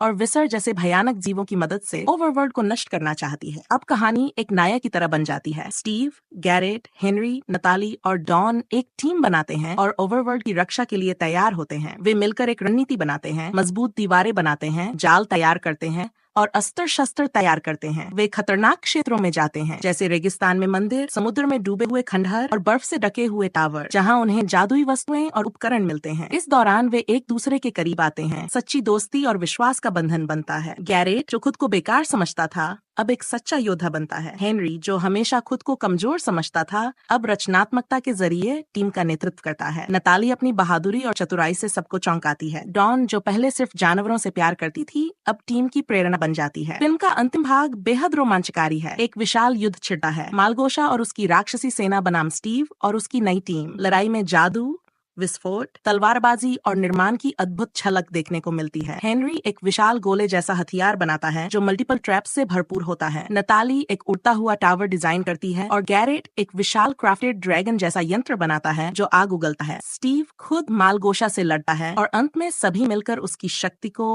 अर्ब और क्रिस्टल के जरिए नष्ट कर देते हैं। जैसे ही मालगोशा की शक्ति खत्म होती है, नेदर वापस अपने आयाम में बंद हो जाता है और ओवरवर्ल्ड फिर से शांति से भर जाता है। इसके बाद स्टीव टीम को बताता है कि अब ये दुनिया उनके भरोसे है और वे जब चाहें यहाँ वापस आ सकते हैं। एक भावुक विदाई के बाद सभी लोग पोर्टल के जरिए अपने असली जीवन में लौट आते हैं, लेकिन अब वे पहले जैसे नहीं रहते। गैरेट अपने गेम स्टोर को एक क्रिएटिव हब बना देता है जहां बच्चे आकर माइनक्राफ्ट और कोडिंग सीखते हैं। डॉन अपना पेंटिंग जू खोलती है और बच्चों को प्रकृति से जोड़ती है। नताली एक वैज्ञानिक बनना चाहती है और माइनक्राफ्ट में सीखी बातें असली जीवन में लागू करती है। हेनरी स्कूल में बच्चों को निर्माण की ताकत के बारे में बताता है और एक युवा लीडर बन जाता है। कहानी का अंत एक खूबसूरत संदेश के साथ होता है। कल्पना शक्ति केवल एक विचार नहीं, एक शक्ति है और जब हम मिलकर कुछ बनाते हैं तो हम दुनिया बदल सकते हैं। अब बात करते हैं इस फिल्म के बॉक्स ऑफिस और बजट की, जो माइनक्राफ्ट गेम की जादुई और ब्लॉक से बनी दुनिया को बड़े पर्दे पर उतारने का एक शानदार और महत्वाकांक्षी प्रयास है। माइनक्राफ्ट ब्लॉक की दुनिया 2025 एक अद्भुत और बहुप्रतीक्षित animated live action hybrid film है जो दुनिया के सबसे मशहूर और सबसे ज्यादा खेले जाने वाले वीडियो गेम माइनक्राफ्ट पर आधारित है। ये फिल्म 4 अप्रैल 2025 को विश्व भर में एक साथ रिलीज हुई और रिलीज के साथ ही इसने दर्शकों के बीच भारी उत्साह और रोमांच पैदा कर दिया। इस फिल्म का निर्देशन जैरेड हेस ने किया है, जो अपने विशिष्ट हास्य और यूनिक विजन के लिए जाने जाते हैं। फिल्म की कहानी एक काल्पनिक और ब्लॉक से बनी दुनिया में घटती है, जहां हर चीज, पेड़, पानी, जानवर, लोग, सब कुछ स्क्वायर शेप में बना है, जैसे हम माइनक्राफ्ट गेम में देखते हैं। इस दुनिया में 2 प्रमुख पात्र हैं, स्टीव और एलेक्स, जो शांतिपूर्ण जीवन जी रहे होते हैं, लेकिन अचानक एक दुर्भाग्यपूर्ण घटना सब कुछ बदल देती है। एक रहस्यमय प्राचीन ब्लॉक के टूटने से एक शक्तिशाली और अंधेरे से भरा विलेन ऑब्सिडियन किंग वापस लौट आता है, जिसकी योजना है पूरी माइनक्राफ्ट दुनिया को बर्बाद कर देना और इसे हमेशा के लिए हार्डकोर मोड में तब्दील कर देना। फिल्म में जेसन मोमोआ ने स्टीव का किरदार निभाया है, एक मजबूत, शांत और समर्पित योद्धा जो मुश्किलों से घबराता नहीं। वहीं एमा मायर्स ने एलेक्स का किरदार निभाया है, एक होशियार, तर्कशील और साहसी लड़की जो स्टीव की सबसे करीबी मित्र है और हर मोड़ पर उसके साथ खड़ी रहती है। फिल्म की कहानी तब और रोमांचक हो जाती है जब स्टीव और एलेक्स अपने गांव को बचाने के लिए एक अद्भुत यात्रा पर निकलते हैं। इस सफर में उन्हें नेदर की आग उगलती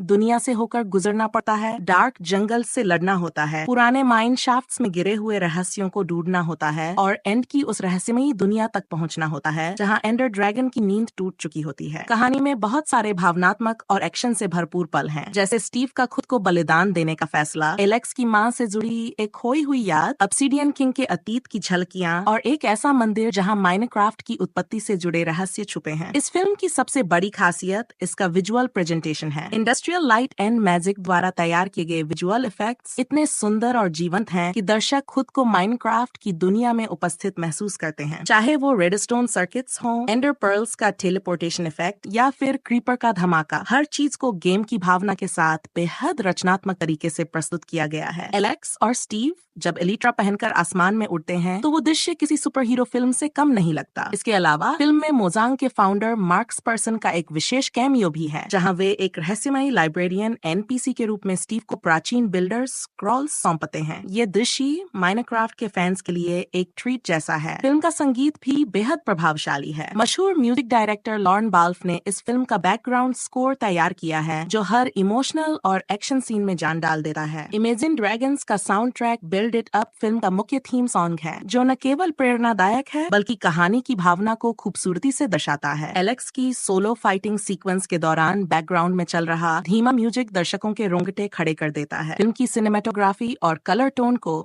गेम की ऑथेंटिसिटी के साथ संतुलन बनाकर दिखाया गया है। मतलब जो लोग माइनक्राफ्ट की दुनिया को प्यार करते हैं, उन्हें एक बार भी ये नहीं लगेगा कि कोई चीज नकली है या फेक है। कहानी में कई ऐसे मोमेंट्स हैं जो नॉस्टैल्जिया से भरपूर है, जैसे पहली बार किसी पेड़ को पंच कर लकड़ी तोड़ना, क्राफ्टिंग टेबल का बनना, क्रीपर से बचने की कोशिश करना, TNT से रास्ता बनाना और सबसे रोमांचक एंड पोर्टल को एक्टिवेट करना। ये सभी पल हर माइनक्राफ्ट प्लेयर की यादें ताजा कर देंगे। वहीं बच्चों के लिए ये फिल्म एक अद्भुत फैंटेसी एडवेंचर है, जिसमें दोस्ती, साहस और टीम वर्क जैसे मूल्य भी बखूबी दिखाए गए हैं। ऑब्सिडियन किंग एक प्रभावशाली और रहस्यमय खलनायक है। उसकी उपस्थिति, उसका डार्क थ्रोन और प्राचीन बिल्डर्स के साथ उसके पुराने संबंध फिल्म में गहराई लाते हैं। जहां तक व्यावसायिक प्रदर्शन की बात है, इस फिल्म ने पहले ही हफ्ते में दुनिया भर से $300 मिलियन से अधिक की कमाई कर ली है और यह साल की सबसे बड़ी हिट्स में गिनी जा रही है। सैटेलाइट राइट्स भारत में कार्टून नेटवर्क और पोगो को मिले हैं, जबकि फिल्म जुलाई 2025 में नेटफ्लिक्स पर स्ट्रीमिंग के लिए आएगी। एक पोस्ट